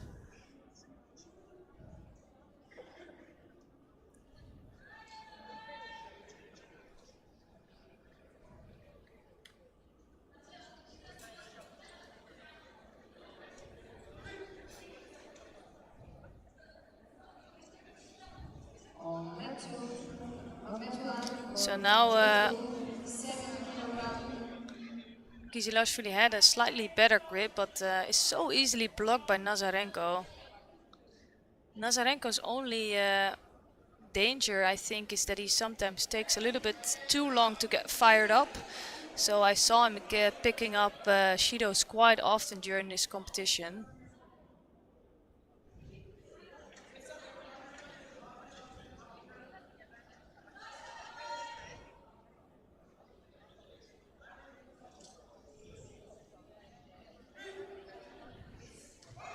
So it's another Uchimata attempt, but he's just falling down under the strength of Nazarenko. So it is a good effort coming from Kizilashvili, but he doesn't seem to be able to move Nazarenko around. And it is here Nazarenko, just as I said, he's not so active in his contests. He doesn't actually need to be so much, because he is not in threat of being thrown, but he does need to throw at some point. Again, Uchimata effort coming from Kizilashvili. Kizilashvili is really trying there.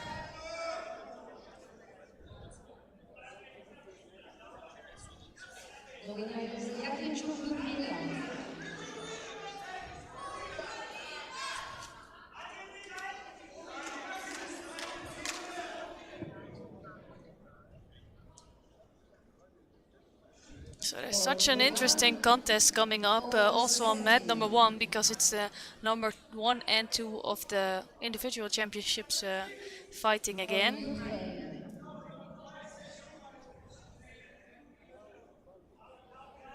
Yeah, just in a moment. So I'm hoping that we can see a little bit of that too.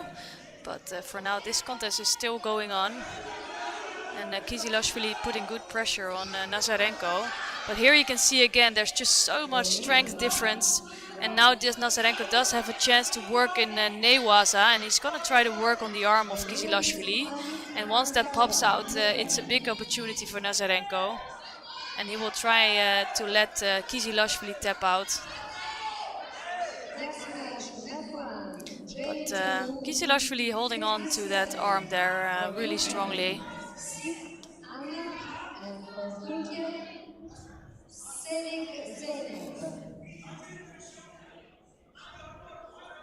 So 2 minutes left on the clock, and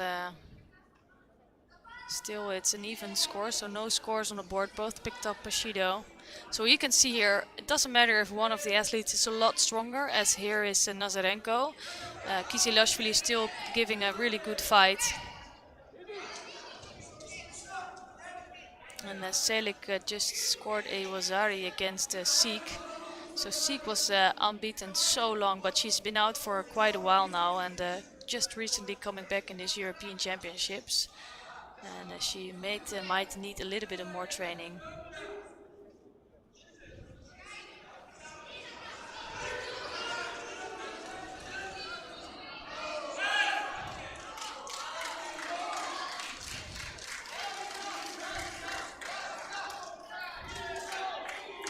So Selik just proved she's the deserved European champion by beating Ina Seek with 2 Wazaris, and that makes the score actually 3-3 again.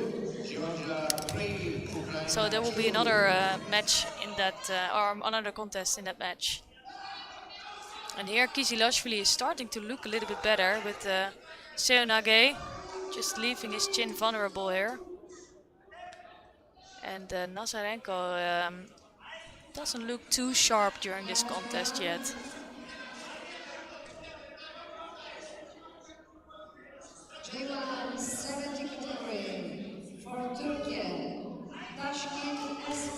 So Nazarenko now picks up his second penalty. I've seen that happening so much, even during the individual competition. And the fact that he's so strong sometimes maybe blocks him a little bit. And here he's throwing in a nice makikomi, but good stopping by Kizilashvili, almost taking over Nazarenko. So that must give Kizilashvili some more confidence in this contest.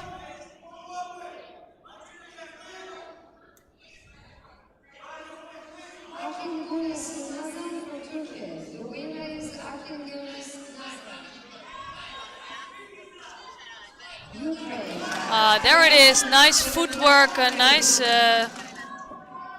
foot sweep coming from Nazarenko. That's unfortunate for Kizilashvili, but it is Nazarenko who takes the win here. And we have some really nice matchups today, because it's again a 3-3 score. So we have that on both mats at the moment. And there will be a draw for both mat 1 and mat number 2 to see which weight category has to fight again.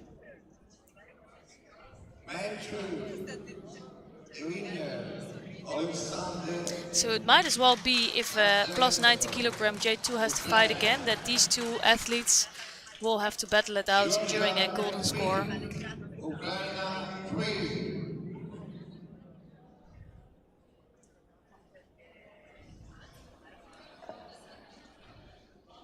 Last one, Ukraine 3, Turkey 3.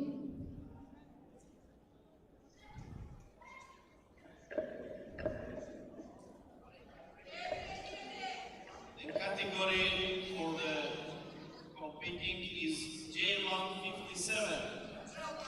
So for mat 1, it's the under 57 kilogram category that will fight again. And that's the contest between Anzela Havrisyuk and Merve Uslu. And Havrisyuk just beat Merve Uslu in the last contest.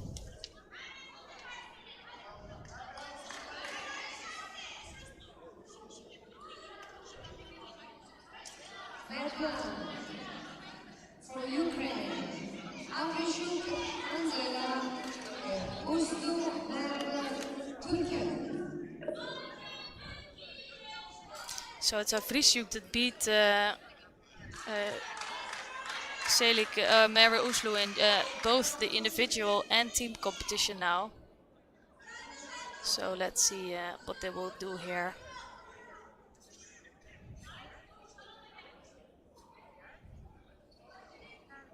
The category for competing on mat 2 is J2 plus 19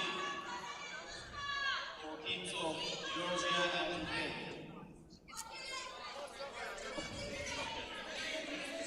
So the mental advantage is definitely here for Havrisyuk. Havrisyuk is going completely for it.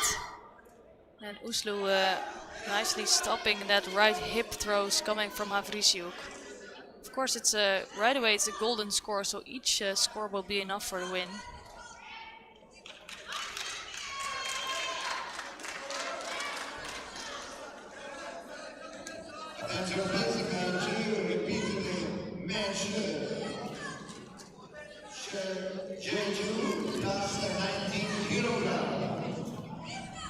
So it is crazy, but true. In the mat number 2, it will be a replay of the match between Kizilashvili and Nazarenko. So they will have to decide who will be the winner.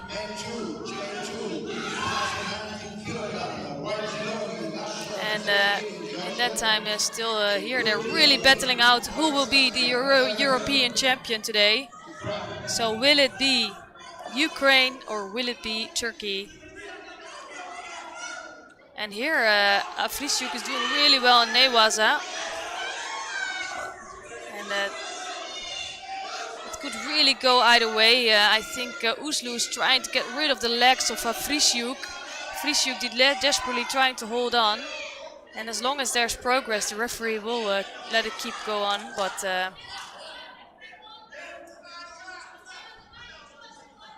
there was no progress anymore for Uslu, so referee decided to call a mete and keep both judokas, bring them back to the ground.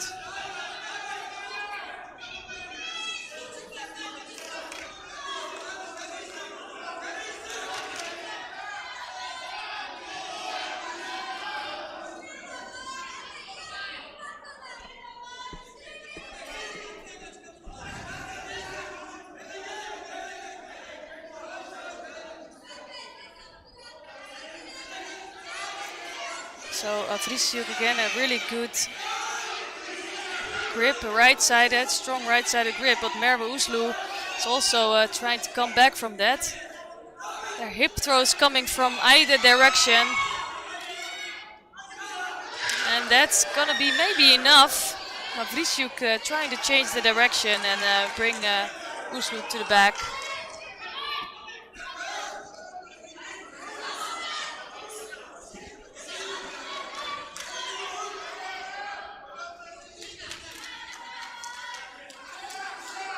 So the referee is gonna ask for a replay of that and some help from the supervisors to decide if that was a Wazari score or not. I would feel that actually Oesloe went to her back, and that's gonna be enough. So Ukraine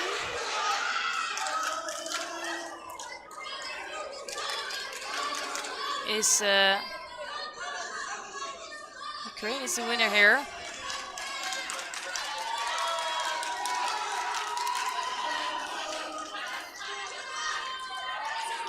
And Ukraine is proving to have such a successful weekend because they just secured their gold medal here in team competition.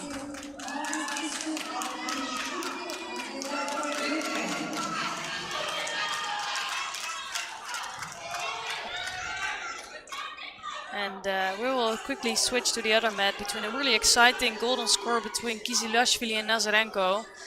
And the winner of this will decide who will take the win and go through to the final.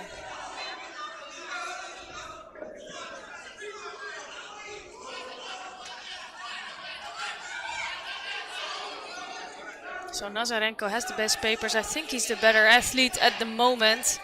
But Kizilashvili giving a really strong battle for Nazarenko. Ooh, that was actually quite close, but taken over by Nazarenko. And Ukraine has another shot for gold.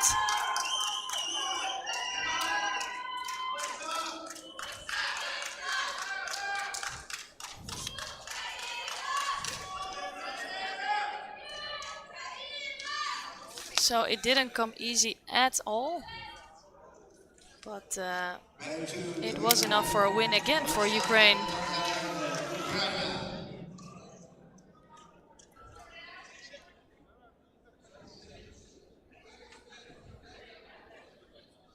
So of course we have one more semi-final to bring to you in the men category between Turkey and Republic of Moldova. So it's Turkey again having a complete team and Moldova only having 4 athletes in. So that's going to be quite difficult for them to take a win here, but it's not impossible, as you can see with the Ukrainian team. So here you can see the end of the competition between Ukraine and Turkey for the women division.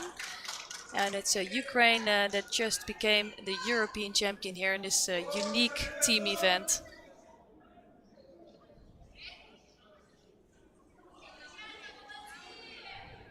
Men 2, Georgia, 3, Ukraine, 4. The winner is Ukraine. So Ukraine with only 4 men took their second win here.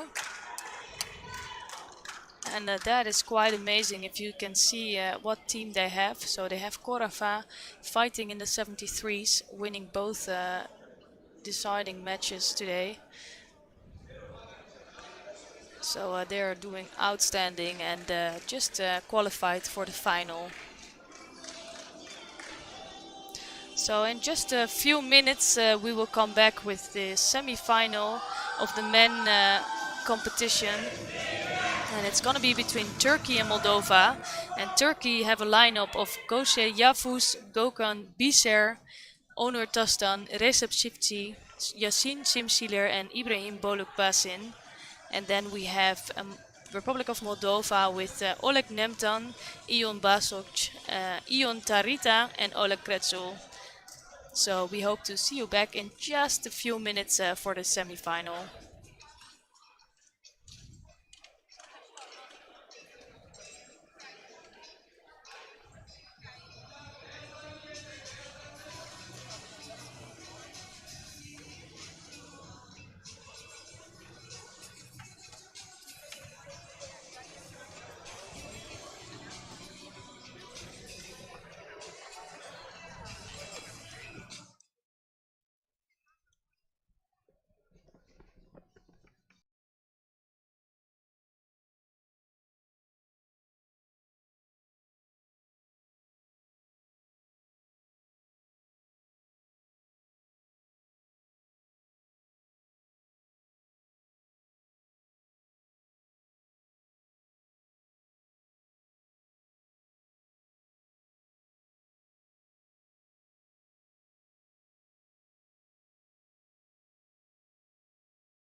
So we're back on the mat with the semi-final for the men.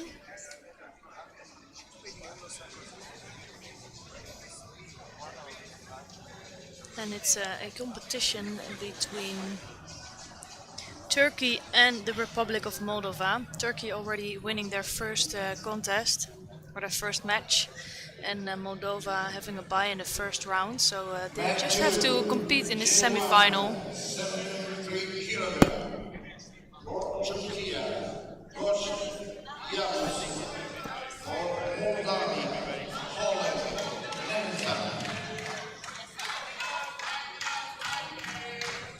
So of course Turkey having a huge advantage by having a complete team here today. And I think they're the favorite to win this semi-final, but also we have some really strong fighters in the team of Republic of Moldova. For example, Oleg Kretsu, he's the European champion of the 90 kilogram category. And actually here Yavuz is making a mistake. He made a really poor judgment here for a Sutemi and ended up in Osaki Niwaza, but escaping well, luckily for him, because he was almost in danger there.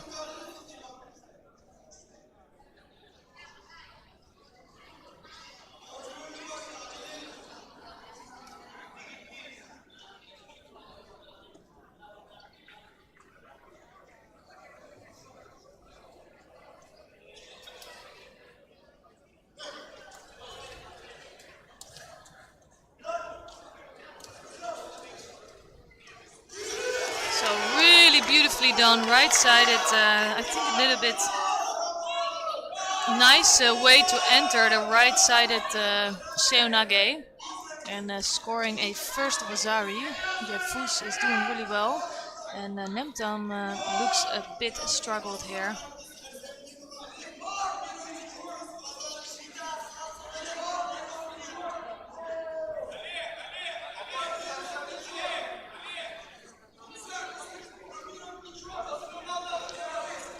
So they need some time for tidying up.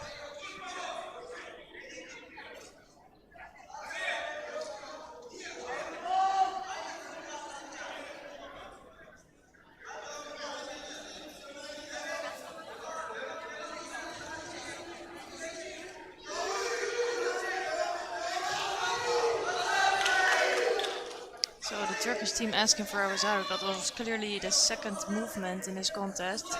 So still the Awazaru lead for Yavuz. Still quite some time to go.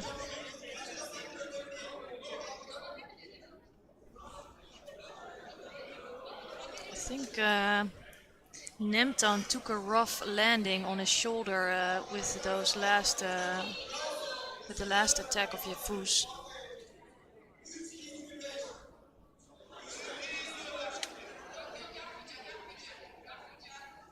And unfortunately he's not able to continue this contest. It's really unfortunate to see this. It sometimes of course can happen.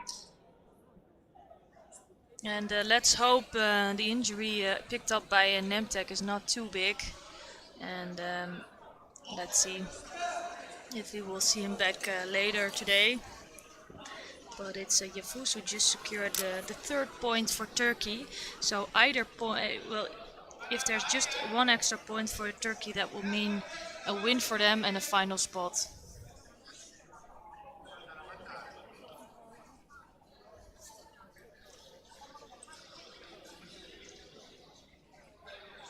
Men 2, Turkey 3, Moldova 0. Next match, J2 90 kilogram for Turkey. Gogan Ipsa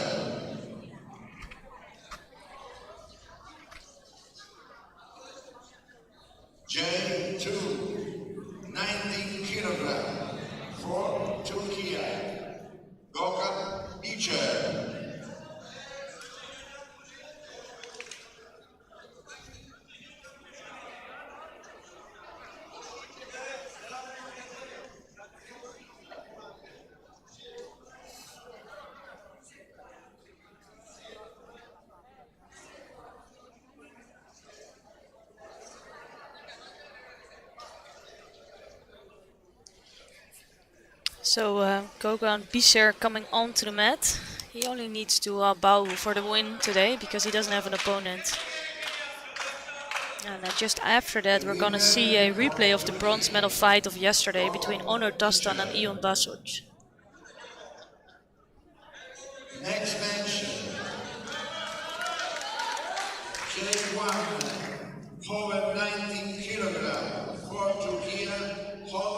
So this is a really interesting and loaded contest between Onur Tastan and Ion Basuc, and I think there was yesterday there was some discussion about the score in this contest. Of course, in the end, I think they made a good decision. They have a referee in the middle, but they also have a referee supervisor on the side. Actually, there are two, so together they can have a watch, or they can watch the replay of the contest to make sure they always take the right decision. But for sure, Onur Tastan really wants to get some revenge of the contest of yesterday.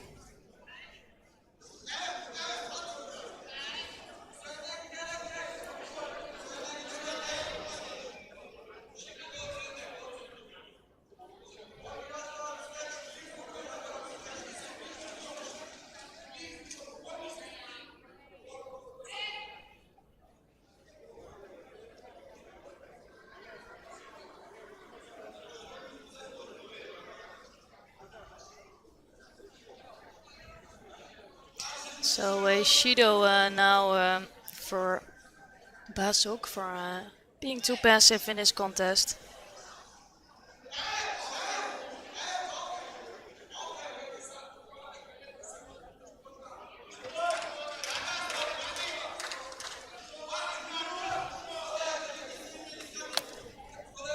Basuc really trying to move around, but he is the lighter one of the two, so he will need to keep moving.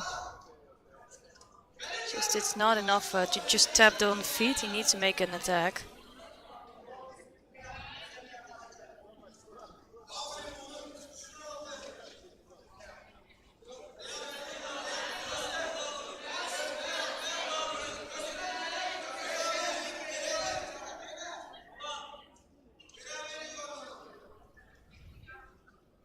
So both athletes take some time to come to an attack, but I am expecting fireworks if they do.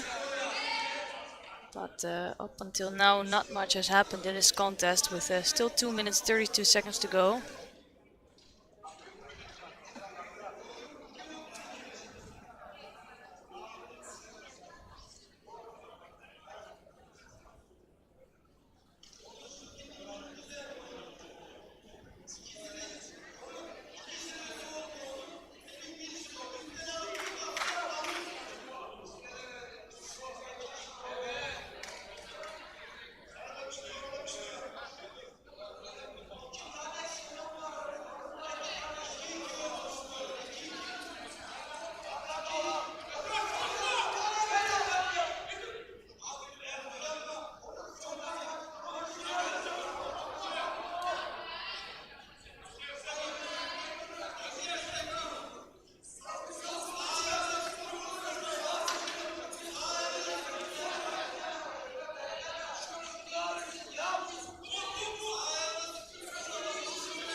So both athletes already picked up 2 Shidos. They cannot really afford a mistake. And Basuc here is wandering off the mat area. So they are a little bit more easy with the giving a Shido on the side of the mat area. So they're not going to do that as fast as in IJF Judo or as in sighted Judo, but you cannot just wander off the mat.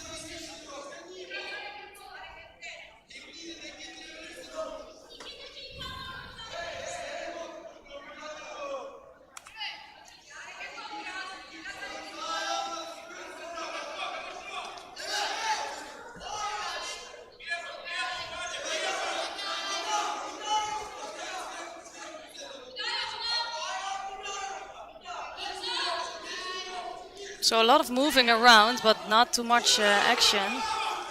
So they need to come up with a good attack. And I think Basok, with the work on the legs, is trying to do something on the floor. And it's Tustin who's trying to come in with a big attack, but it's Basok holding him down in Osaikini. So it's a repetition of the match of the contest of yesterday. And again, it's Basok of Republic of Moldova who is taking the win.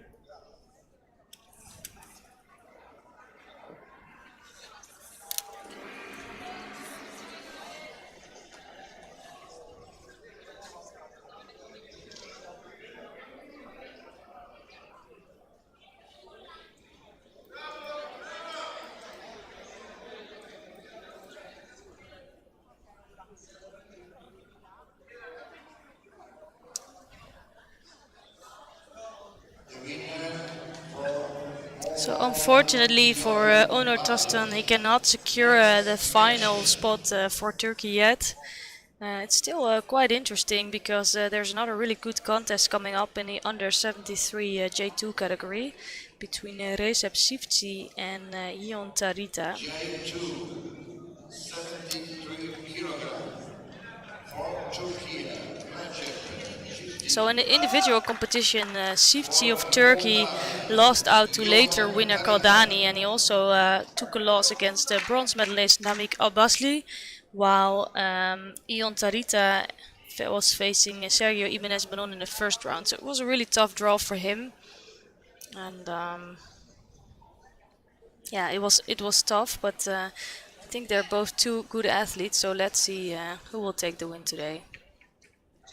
Really beautiful Uchimata coming from Sivci. We all know Sivci is a really good athlete. Actually, he just recently moved up from the 60, and you can really tell he's so small in his weight category. But as we all know, there's no 66 kilogram category. It's quite frustrating, I guess, for some of the Paralympic athletes.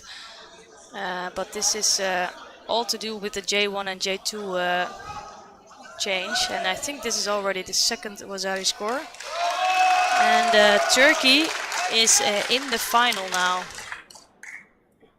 So we are not going to see a contest between Simsealer and Kretsu, unfortunately.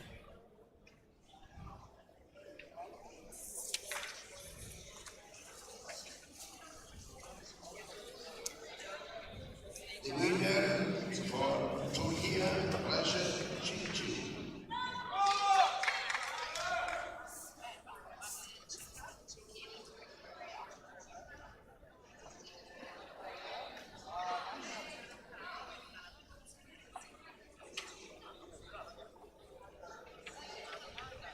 Turkey 4, Moldova 1. Next match, J1, 90 kilogram.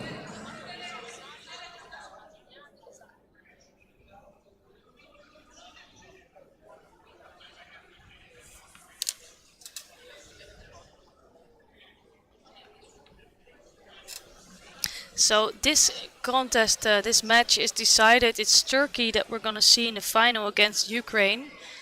And we're gonna not take a long break, but there's a short break between this semi-final and the bronze medal matches. So for the bronze medal matches for the men, we have the Ipsa team, and they are facing Moldova, who just took a loss here in the semi-finals. And we also have Italy and Georgia battling it out for the bronze. And of course after that it's followed up by the final between Ukraine and Turkey.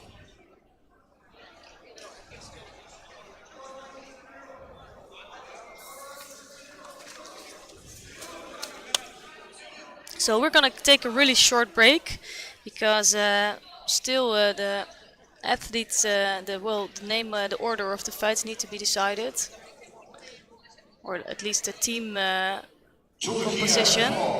And once that is known, we're gonna soon continue with the bronze medal matches of the men division. Of course, the women division already is decided, with the gold medalist Ukraine, silver medalist Turkey, and bronze for Ipsa.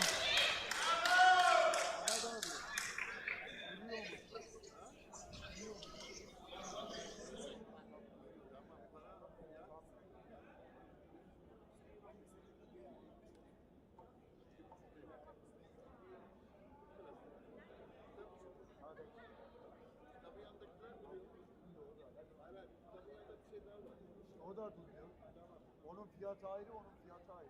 Onu şeyde çözeceğiz. Paralympic çözeceğiz. Ama tabii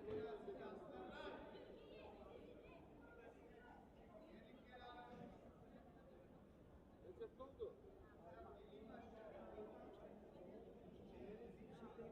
Maçta oldu. Inizieremo di nuovo questo pomeriggio alle ore 14:30, poi sui tatami 1 e 2 medaglie di bronzo e la finale sul tatami numero 2. We start again at 2:30, then final block, bronze medal made 1 and 2, and final only made 2.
So good afternoon and welcome back in the final block of the third and final day of competition here at the Ipsa European Championships in Cagliari.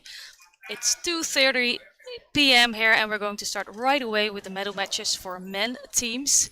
And we're going to watch the medal match between Italy and Georgia. Unfortunately, we have another match on mat number 1 with the Ipsa team against Moldova. And they're going to pick up, the Ipsa team is going to pick up a bronze medal because unfortunately Moldova had only 4 athletes today and Oleg Nemtom got injured in his last contest. So that's really unfortunate for Moldova to not be able to fight for the bronze medal. But it is really nice to see the Ipsa team, so that's a mixed team of nations. And they have, for example, they have the Netherlands in there, Romania, Lithuania, Great Britain, Romania, and it's really nice to see them fighting together. But we're going to focus here on the contest between Italy and Georgia. It's Georgia already picking up 2 points because they have 5 athletes and Italy just the 4. And Italy picking up 1 point. And in this contest it's Fabio Serafini of Italy facing Michiko Shiobrishvili of Georgia.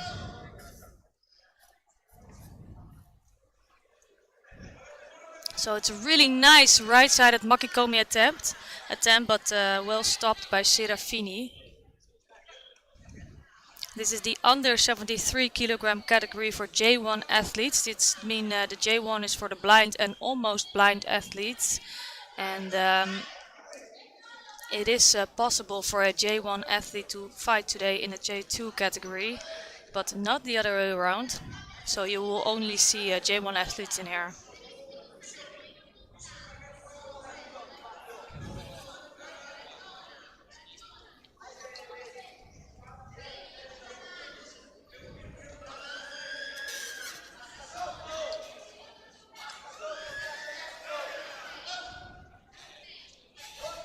So another makikomi attempt, almost taken over by Serafini, or at least pushed over. And he's working now hard on Newasa to try to get a strangle on.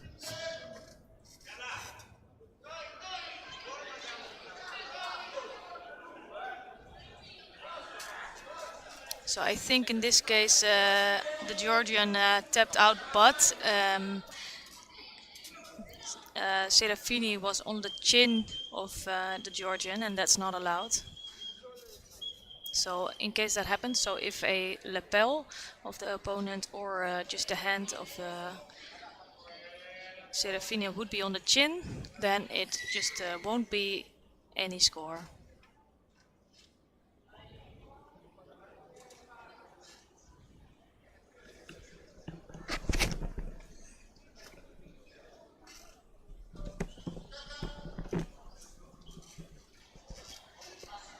So they're going to continue this contest.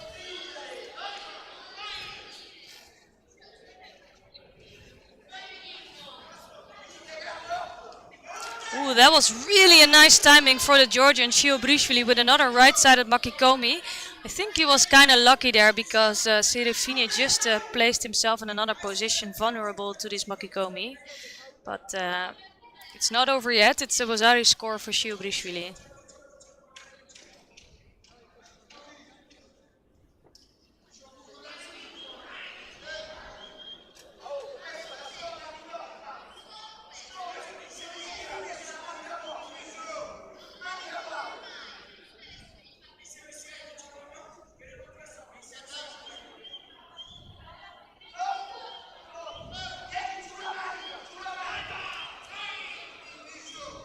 And another makikomi, but I think that is the second movement. So he did a nice really throw, but in the first landing, Shiobrishvili didn't manage to throw the Italian.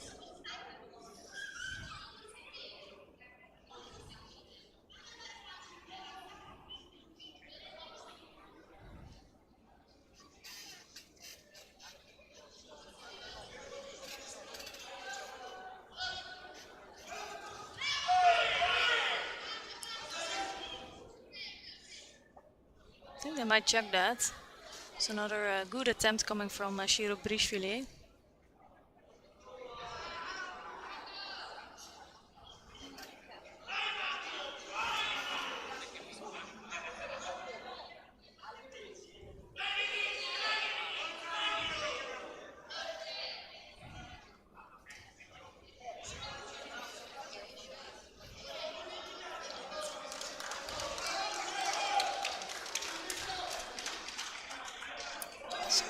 nice and tight contest, but it's Shio Brishvili that takes the win here. So it's the first point for Georgia in order for them to win a bronze medal. They already have 3 points now because they have one athlete more as Italy. So that means they only need 1 more point in order to win.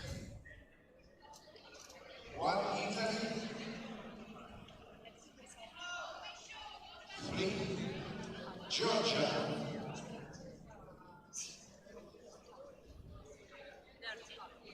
Next match, J2, 19 kilograms, for Italy, Simone Cagliari. For Georgia, Giorgi Caldani.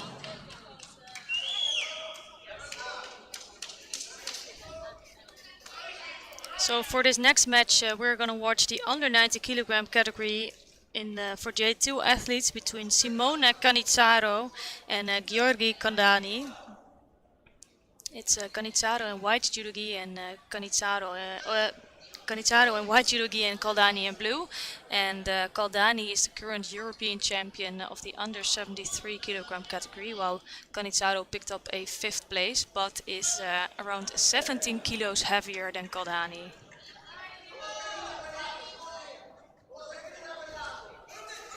Really nice low movement. Actually, I think they have a little bit the same style, so they really both have a good feeling for judo.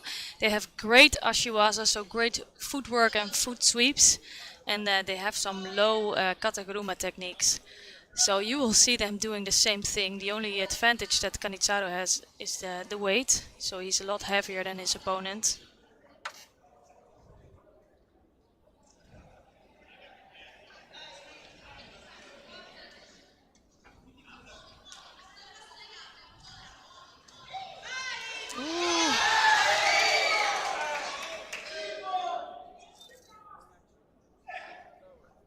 I think Caldani got a little hit there, unfortunately. It was really a second attempt.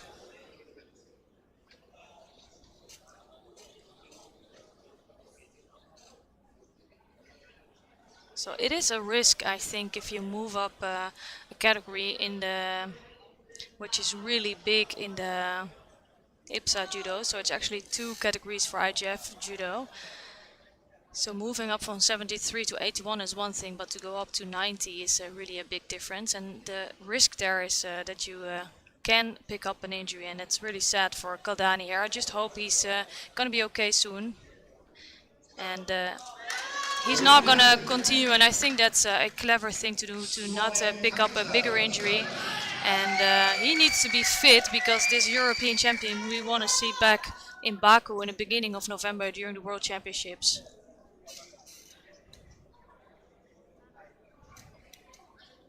So it's 1 contest left, and that's actually going to decide who will be the champion here today. Over 19 kilograms.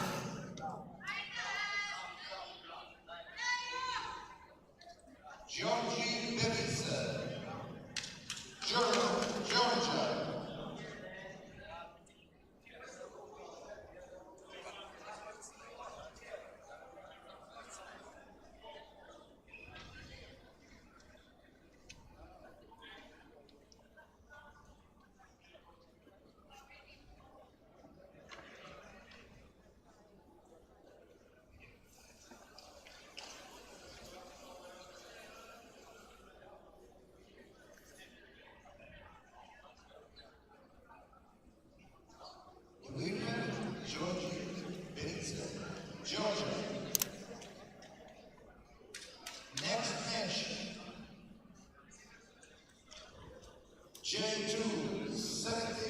So it's going to be really tough for Italy to win a medal here, because we're going to see a match now between Michel Milli in the 73 J2 category and Georgi Gamjashvili. It's Milli of Italy in white judogi and Gamjashvili of Georgia in blue. And the difficult thing for Milli is that he's actually a J1 category athlete. So he has a bigger visual impairment than Gamjashvili. But let's see what he has to offer to Gamjashvili. I don't think Gamjashvili is having his best tournament here. He lost out his last match against Korava, and also he lost out in his individual tournament. But maybe against Millie he can make up for the weekend by securing a bronze medal for Georgia.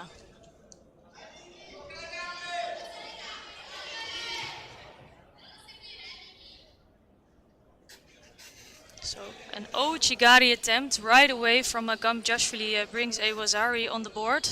And now he's trying to hold down Millie. And if he managed to hold down this Osaikmi for 10 seconds, he will take a bronze medal home for the team of Georgia. And it's sad for the home team, but they were not good enough to beat Georgia today.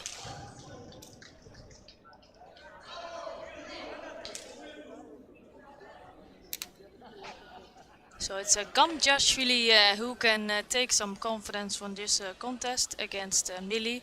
And Millie did a really brave thing by moving to the J2 category. But it was not enough for him to beat Gamjashvili.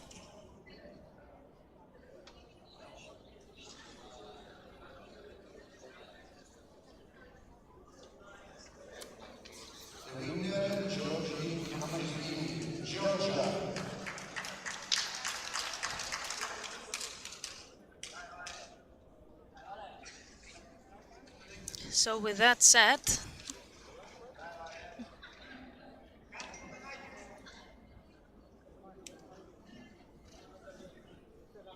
and this competition is finished for Italy and Georgia at least. So it's a bronze medal for Georgia and a bronze medal for the Ipsa team. So that's a mix of nations. And we still have a really nice final coming up between Ukraine and Turkey. And it would be interesting to see if Turkey can get this gold medal, because in the women division they got the silver behind Ukraine.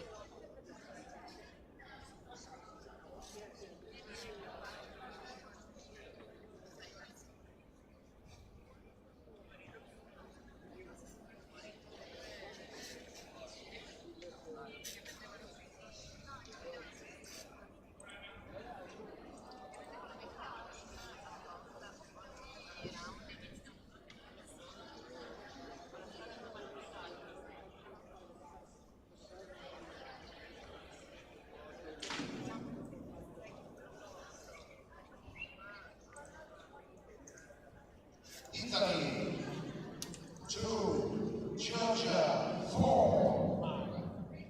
Bronze medal, Georgia.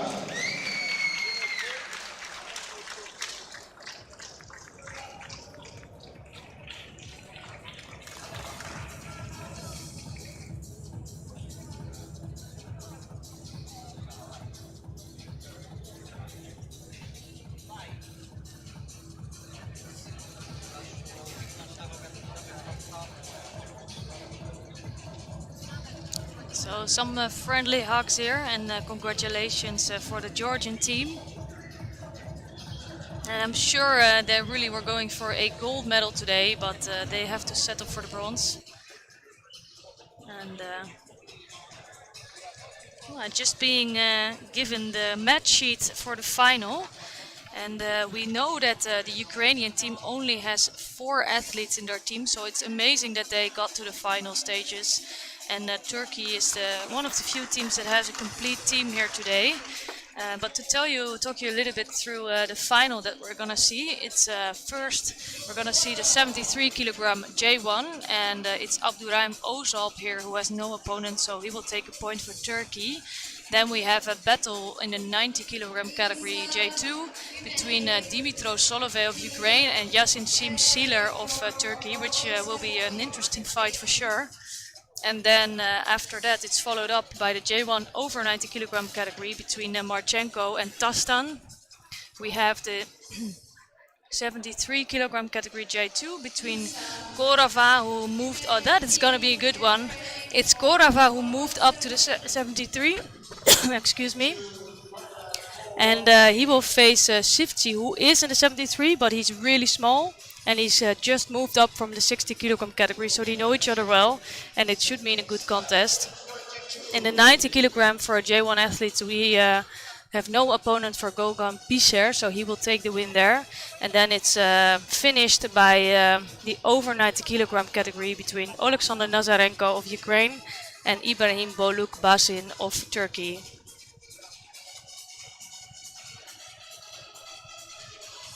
So Ukraine really have to bring their A game in order to beat Turkey here today.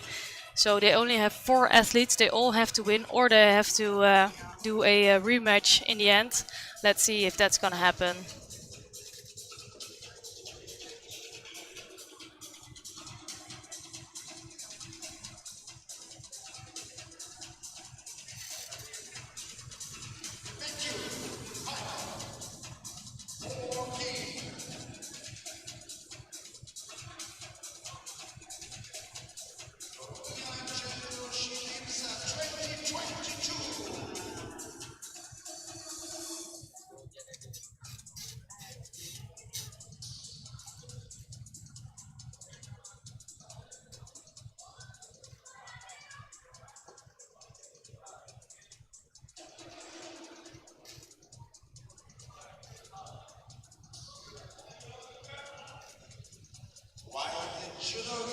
So all the athletes here are lined up for their final contest of today and of the weekend.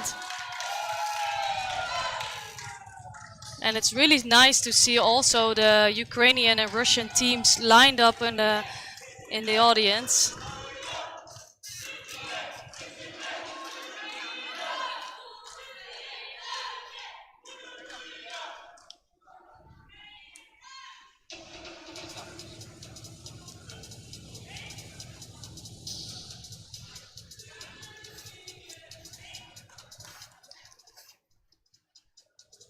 So it is a really interesting competition here, and although Ukraine only has the 4 athletes, I do think they have a chance against Turkey.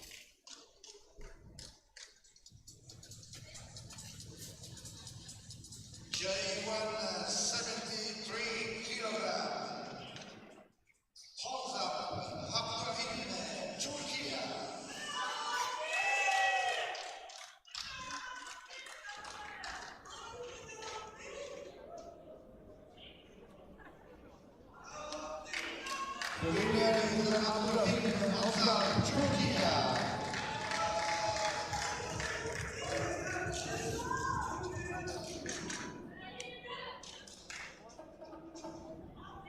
So it's another really interesting battle coming up between Dimitros Solovey, who picked up a 5th place in the individual tournament in the J2 category, and Sim Sealer, who is actually coming from the J1 category and picked up a bronze medal there. Did really well, just lost out to Kretsul, the later champion.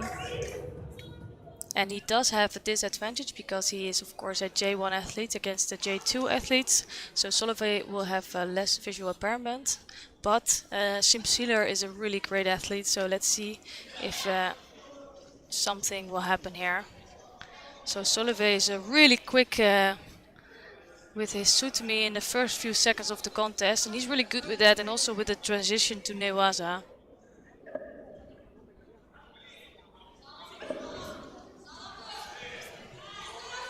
And Sim Sealer has a great makikomi.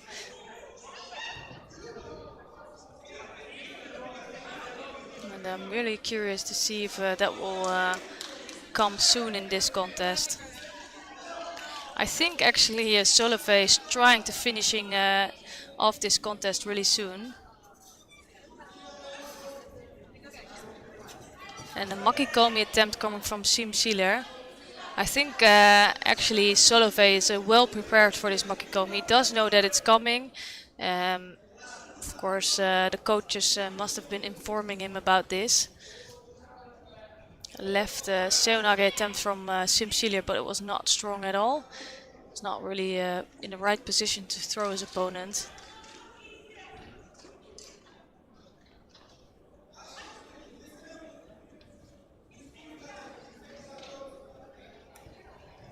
And a really beautiful left-sided Katakuruma scores the first Wasari for Solovey.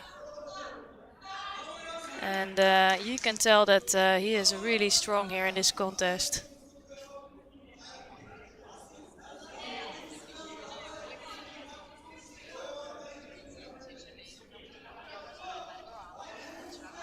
So Solovey here is leading with a Wasari. And Simsilia will try to get Wasari back on the board, of course. But up until now he's struggling with Solovey.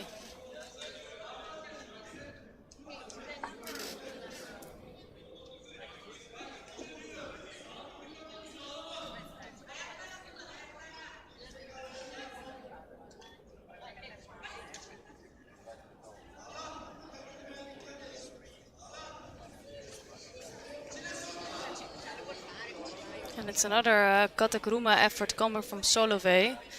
It's well stopped by Simsilia.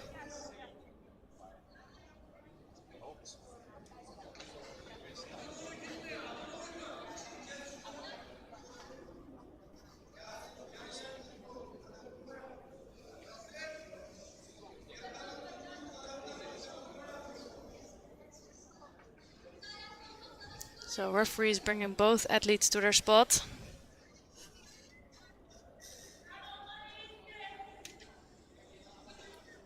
And both athletes grabbing again, and the contest continues.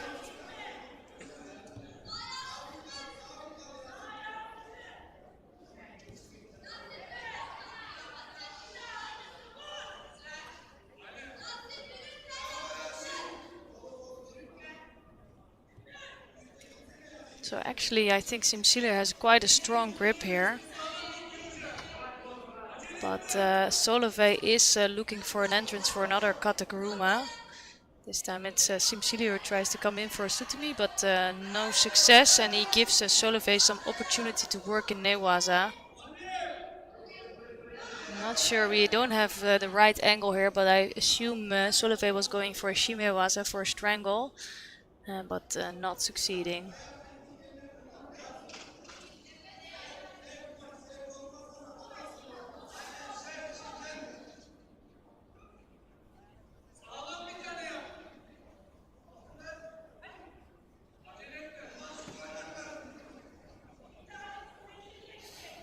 So it's another nice Katakuruma attempt from Solovey.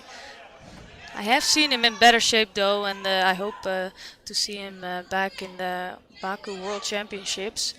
But this weekend I don't think he's in his best shape ever. He is still a very dangerous judoka though.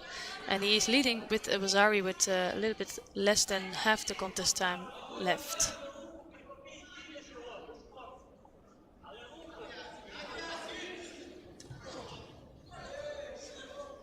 Another Sutami attempt by Solovey. I don't think that was a very good effort. Might just have been to try to take Simsilia down to make the transition to Newaza.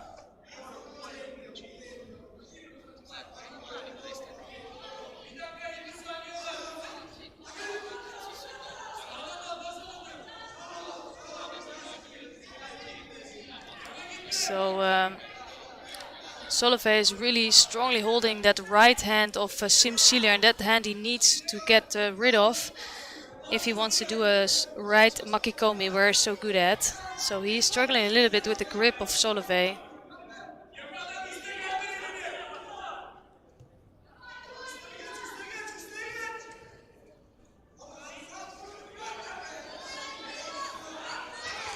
And here he comes closer to an attack, but just doesn't have enough leverage on the arm of Solovey.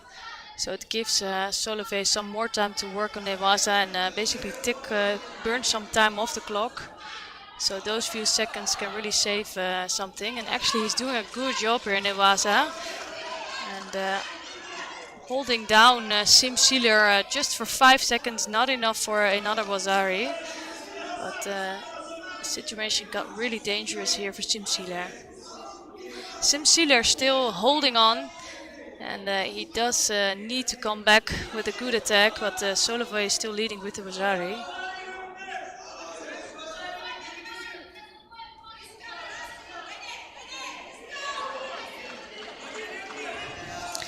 that's another good katakuruma. It was quite close to scoring. It just stopped on the way down.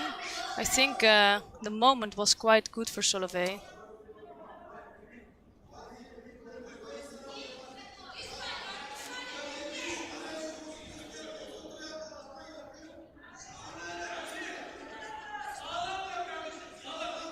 And let's see if Sim Sealer still has something left in the tank.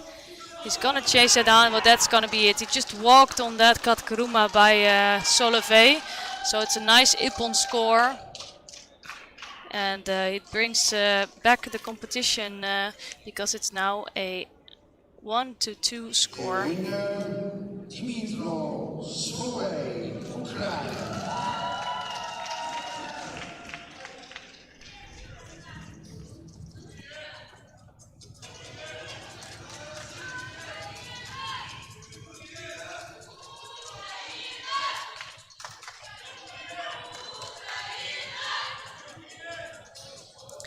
So as I said before, Ukraine will need to win all their matches in order to win this competition. And Turkey has the benefit of having 6 athletes with Ukraine only having 4. So this will be a rematch of the semi-finals of yesterday between Yuri Marchenko of Ukraine and Onur Tastan of Turkey. Yesterday it was Yuri Marchenko who beat Tastan.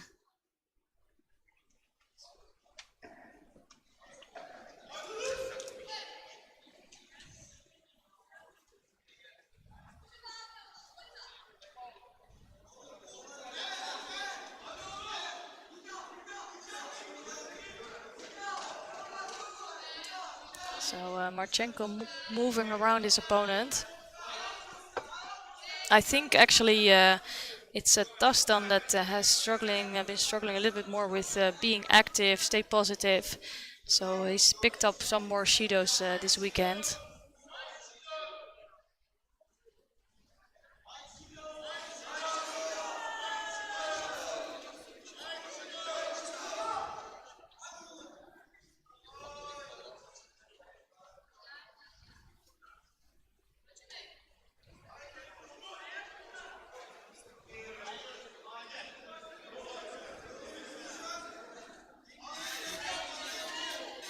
So Marchenko moving around his opponent and Tastan being more hesitant, and I think he takes more time to come to a good grip and to an attack.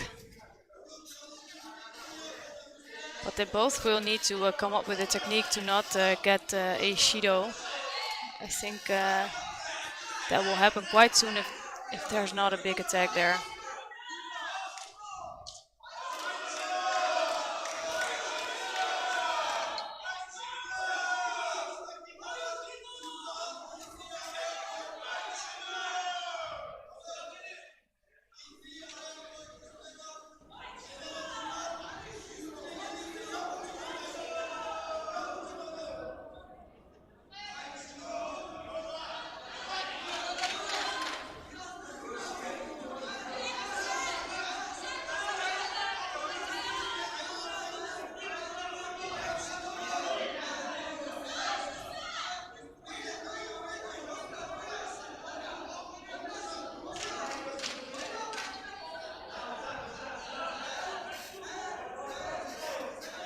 So both athletes still moving around, and for sure they are going to pick up a shido now, just to give them a little warning and to motivate them to come up with some techniques.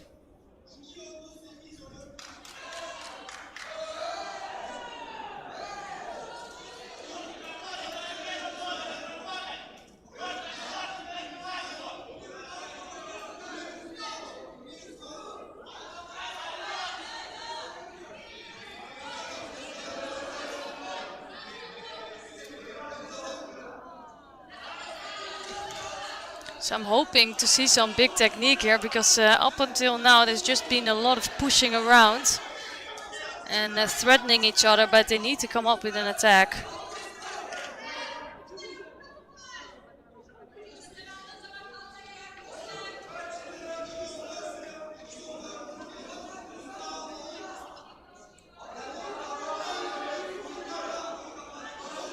So it's Marchenko who now picks up his second Shido. And that is for being overly defensive. So you can see that he has his hands quite in between his opponent. So he stops his opponent from getting closer. But now he's trying to really get closer. And actually I do think now Tastan is holding off his opponent. So I think with his right arm, Tastan is really blocking his opponents from getting in with an attack. So for me, actually, I wouldn't be surprised if Tastan now picked up a Shido. And he puts his hand now in a better position, actually.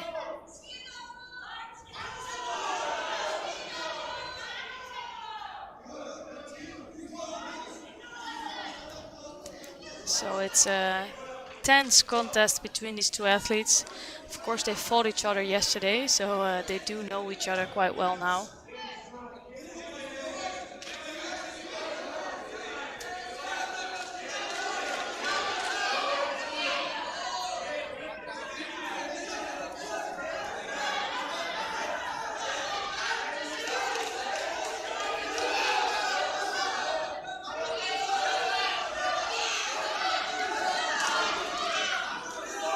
It's a really tight contest between these two. And that was a good attack coming from Marchenko. So for me, actually, Marchenko looks slightly more positive during this contest. You can see that he's really trying to go for an attack, and Onur Tastan is just keeping a little bit more distance.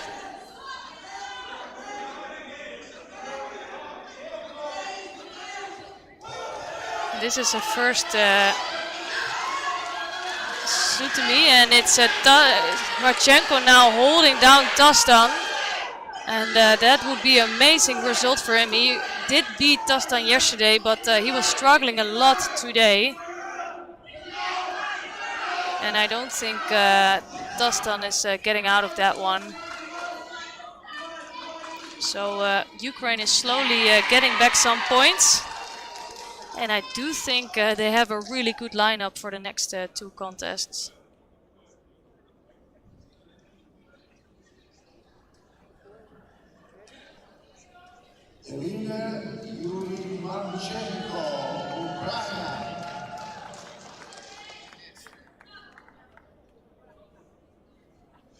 So well done by Marchenko after picking up a silver medal yesterday. He's winning a really important contest in this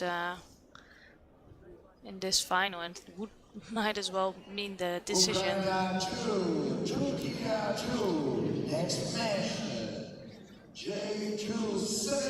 So a match between two athletes of the same posture, just one of them is competing in the 73 kilogram category. Today it's a J2 under 73 category for both. It's David Korava, current European champion in the 60 kilogram, and he's facing Recep Sivci, and he is competing in the 73. Nice Uchimata attempt, and is straight away followed up by right Seonage. Ooh, that's it, Turkey. Oh, that was really amazing by Sivci. Such a quick response, and I think it was just a really good response of that Seonage. So that makes it quite interesting, because if in the next contest Nazarenko beats Boluk Basin, it will mean another match, and if he doesn't, it will be a gold medal for Turkey.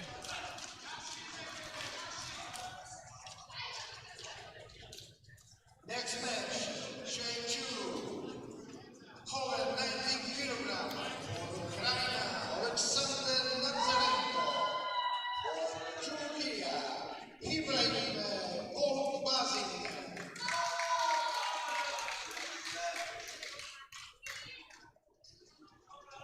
Sorry for Turkey, J1 19 kilogram, Gohan Teacher.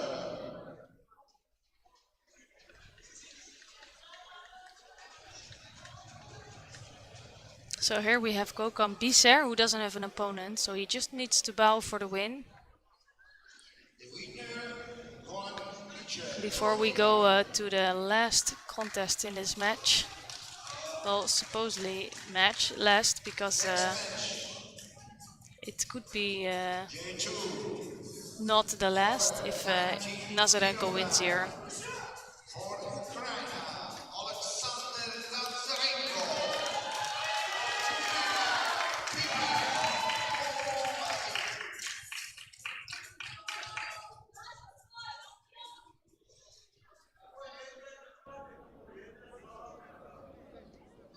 So it's Alexander Nazarenko, and he is against Ibrahim Bolukbasin.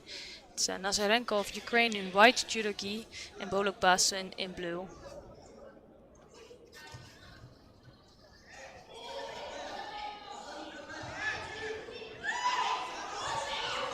So Nazarenko here moved up from the under 90 kilogram category, while Bolukbasin is already a plus 90 athlete.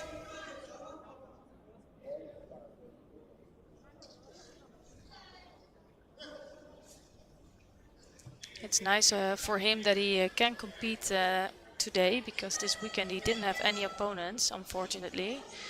But he does have, actually has a really strong opponent by Nazarenko, but you can see there's quite a difference. And almost going over here at the Makikomi of Nazarenko. And here you can see a little bit the height difference of these two. And also the weight difference.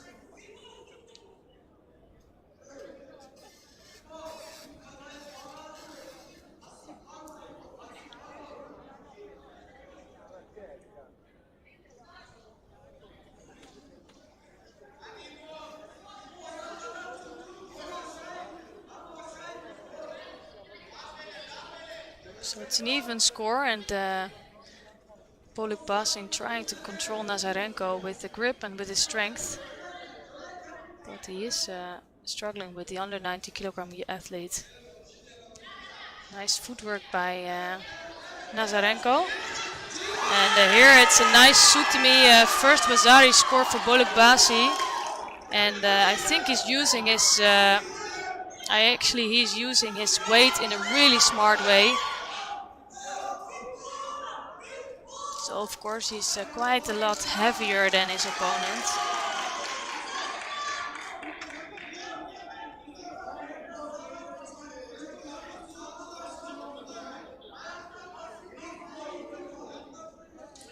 It's not the heaviest heavyweight. I think he would be an under 100 kilogram athlete. Of course that category is not there, so it's about a 10 kilo difference between these athletes. But nevertheless, Bolukbasin looks quite a bit stronger, actually. Nice Seoinage attempt coming from Bolukbasin.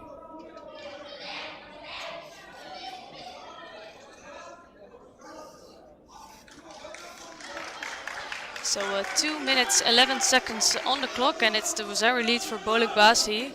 And he's 2 minutes and 11 seconds apart from winning a gold medal here for Turkey.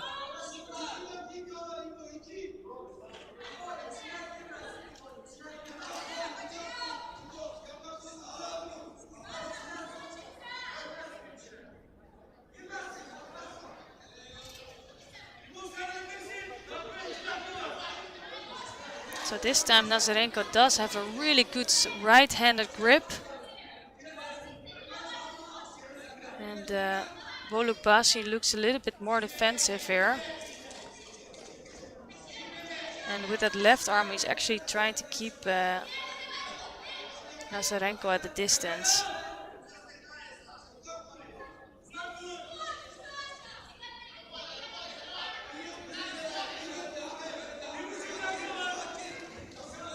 So it's an attempt from Nazarenko to go for a Gatakuruma, but not really getting close to Bolukbasin. So that 10 kilo difference between these two athletes is really making a huge difference in this contest. So it's still quite some time to go. There are chances for Nazarenko, because here Bolukbas is picking up his first penalty. And actually it's nice to see Nazarenko putting in a lot more effort, because he's always waiting around quite long, but he cannot do that here. Here he does have a really good grip again. And you can see that Bolukbas is actually starting to get a little bit tired. Nice Seonage attempt coming from Nazarenko, but Nazarenko starts to look stronger during this contest. And I think Bolukbasu is able to actually pick up another Shido if he doesn't do something quickly. And he looks defensive. So he needs to stand upright. It's still 44 seconds left. And you don't want to get a second Shido just with still like 34 seconds to go. But actually they're both not coming in with some big attacks.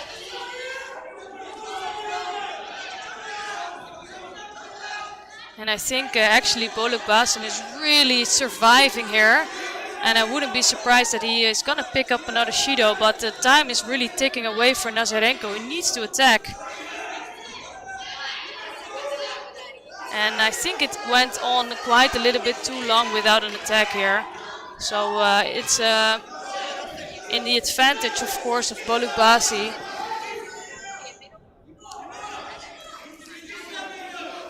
So for sure Bolukbasi is going to pick up a Shido. And here it is for being overly defensive. So his posture needs to be upright. And although it's only 8 seconds, he cannot afford a mistake. So he's really... that is too bad by Nazarenko. So he tried another effort, but with that he came in the waza. And it's Bolukbasi who will take the win. And he will secure a gold medal for Turkey.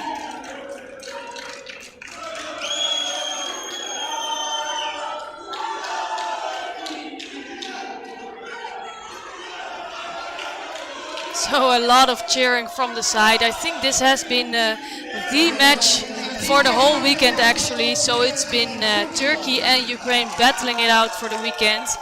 They were the ones to beat, and they had a lot of strong athletes here. They had full teams, and it's been Ukraine that won the women division, and now Turkey is winning the men division. So they basically divided the gold and silver medals this weekend.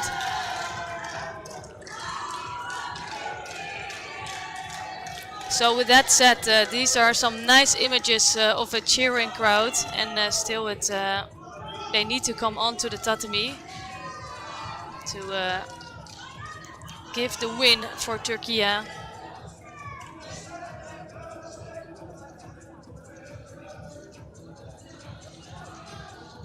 So for the women division, it's been Ukraine on number 1, it's Turkey number 2, and it's Ipsa number 3.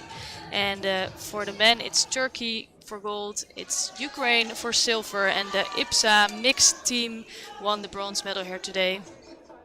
Next to Georgia, of course.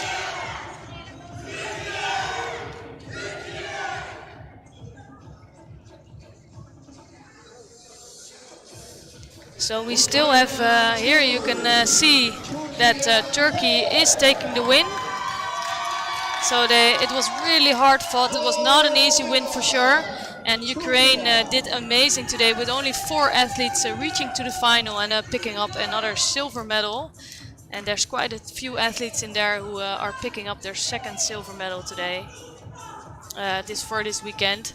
So we still have some medal ceremonies to bring to you, but I'm gonna let you be with that. It's been an absolute joy to watch judo this weekend. I hope you did enjoy it too.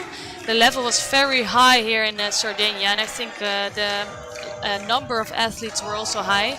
I want to thank you for watching and listening this weekend, and of course we hope to see you back again at the IBSA World Championships in Baku in the beginning of November.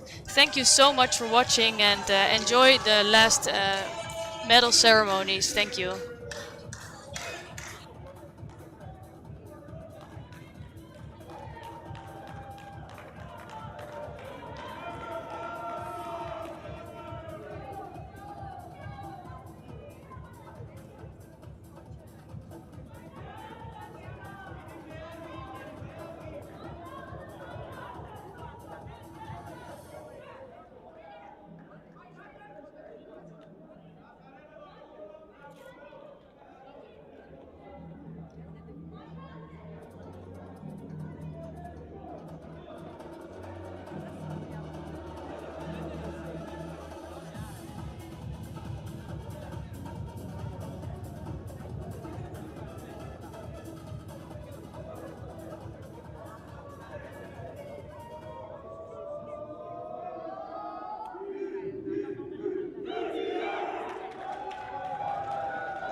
Silver medal, Turkey.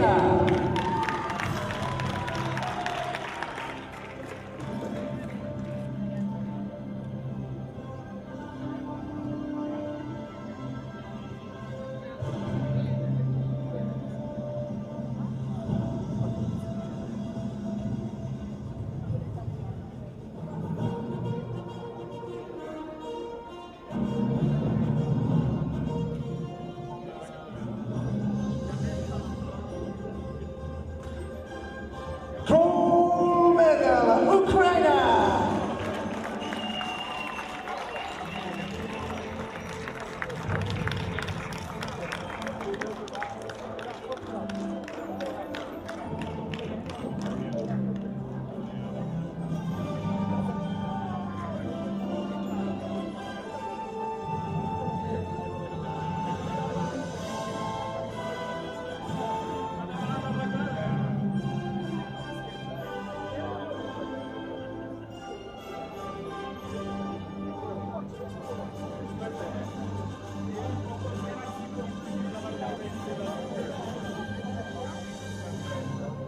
The flower will be given by Mr. Simone Carruccio, Chief Sardinia President.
The cup will be given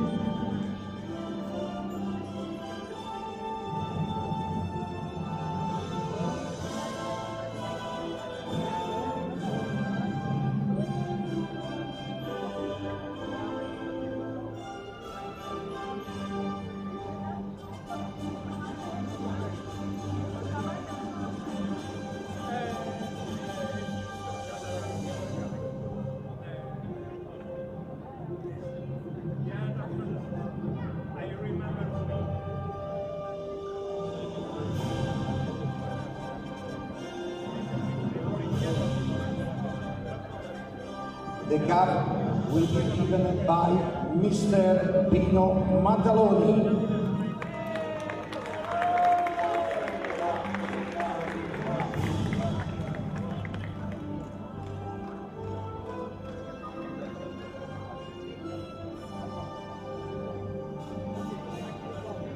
Ladies and gentlemen, please stand for the national anthem of Ukraine.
non fai.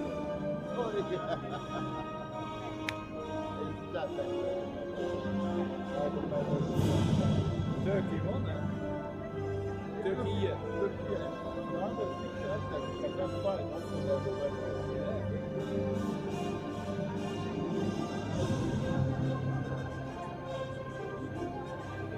Now we have no protest from the Turkish. Nobody comes. I will take it.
Ladies and gentlemen, the awarding ceremony for Team Ipsa Judo European Championship 2022 will now begin.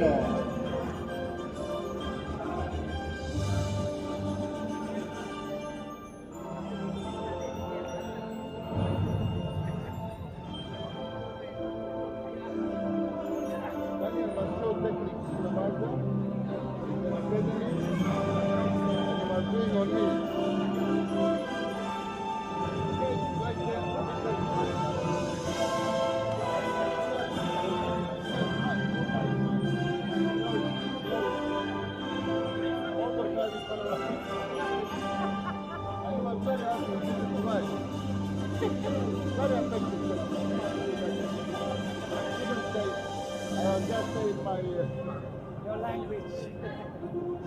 Come ti volta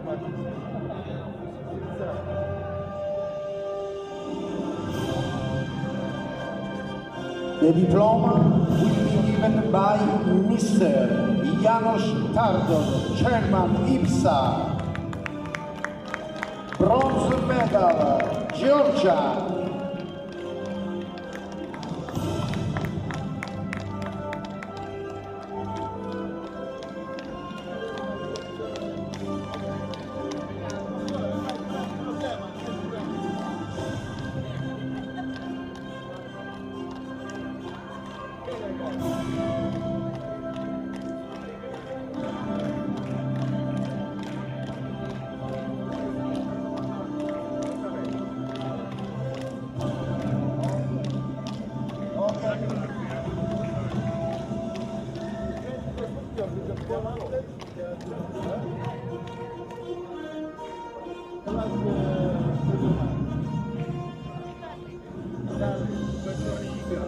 Send me around.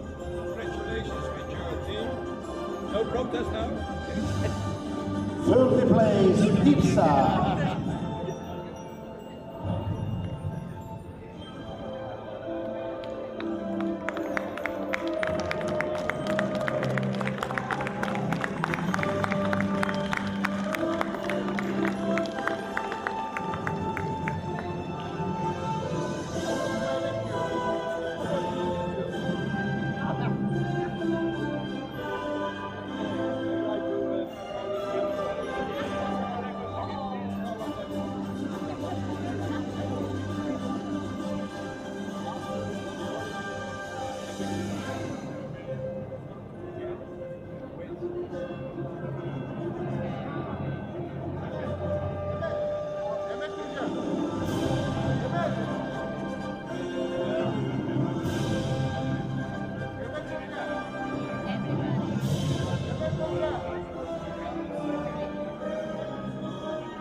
The second place, Ukraine.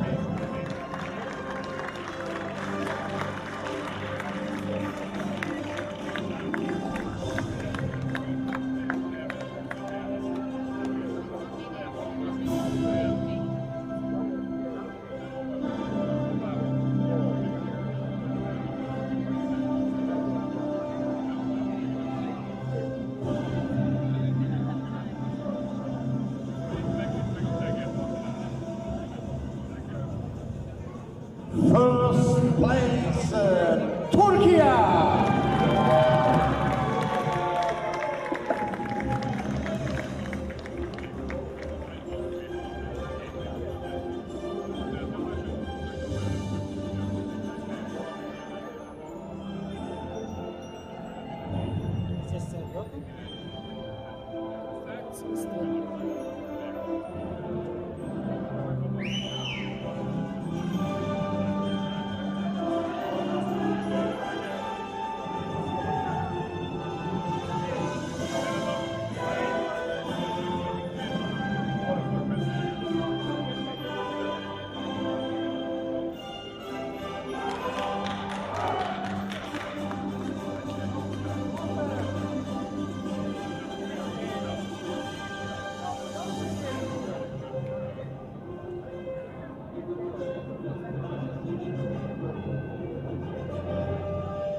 The flower will be given by Mrs.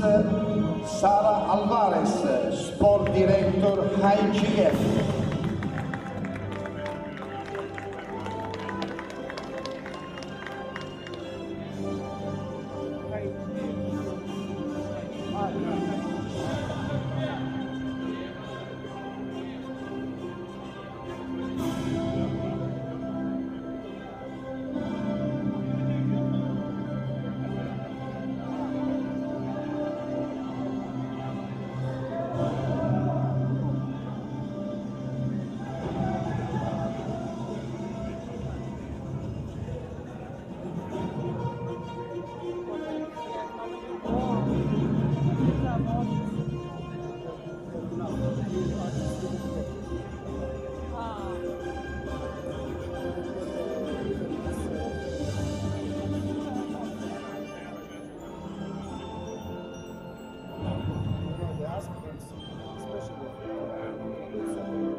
The cup will be given.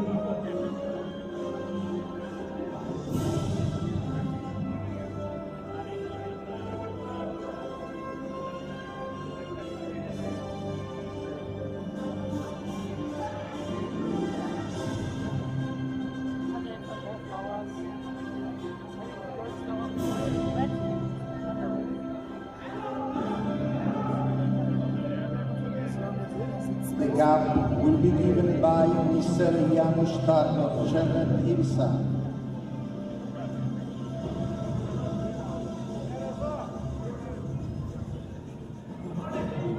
The cup will be given by Mr. Janusz Tarnow, Chairman Ipsa.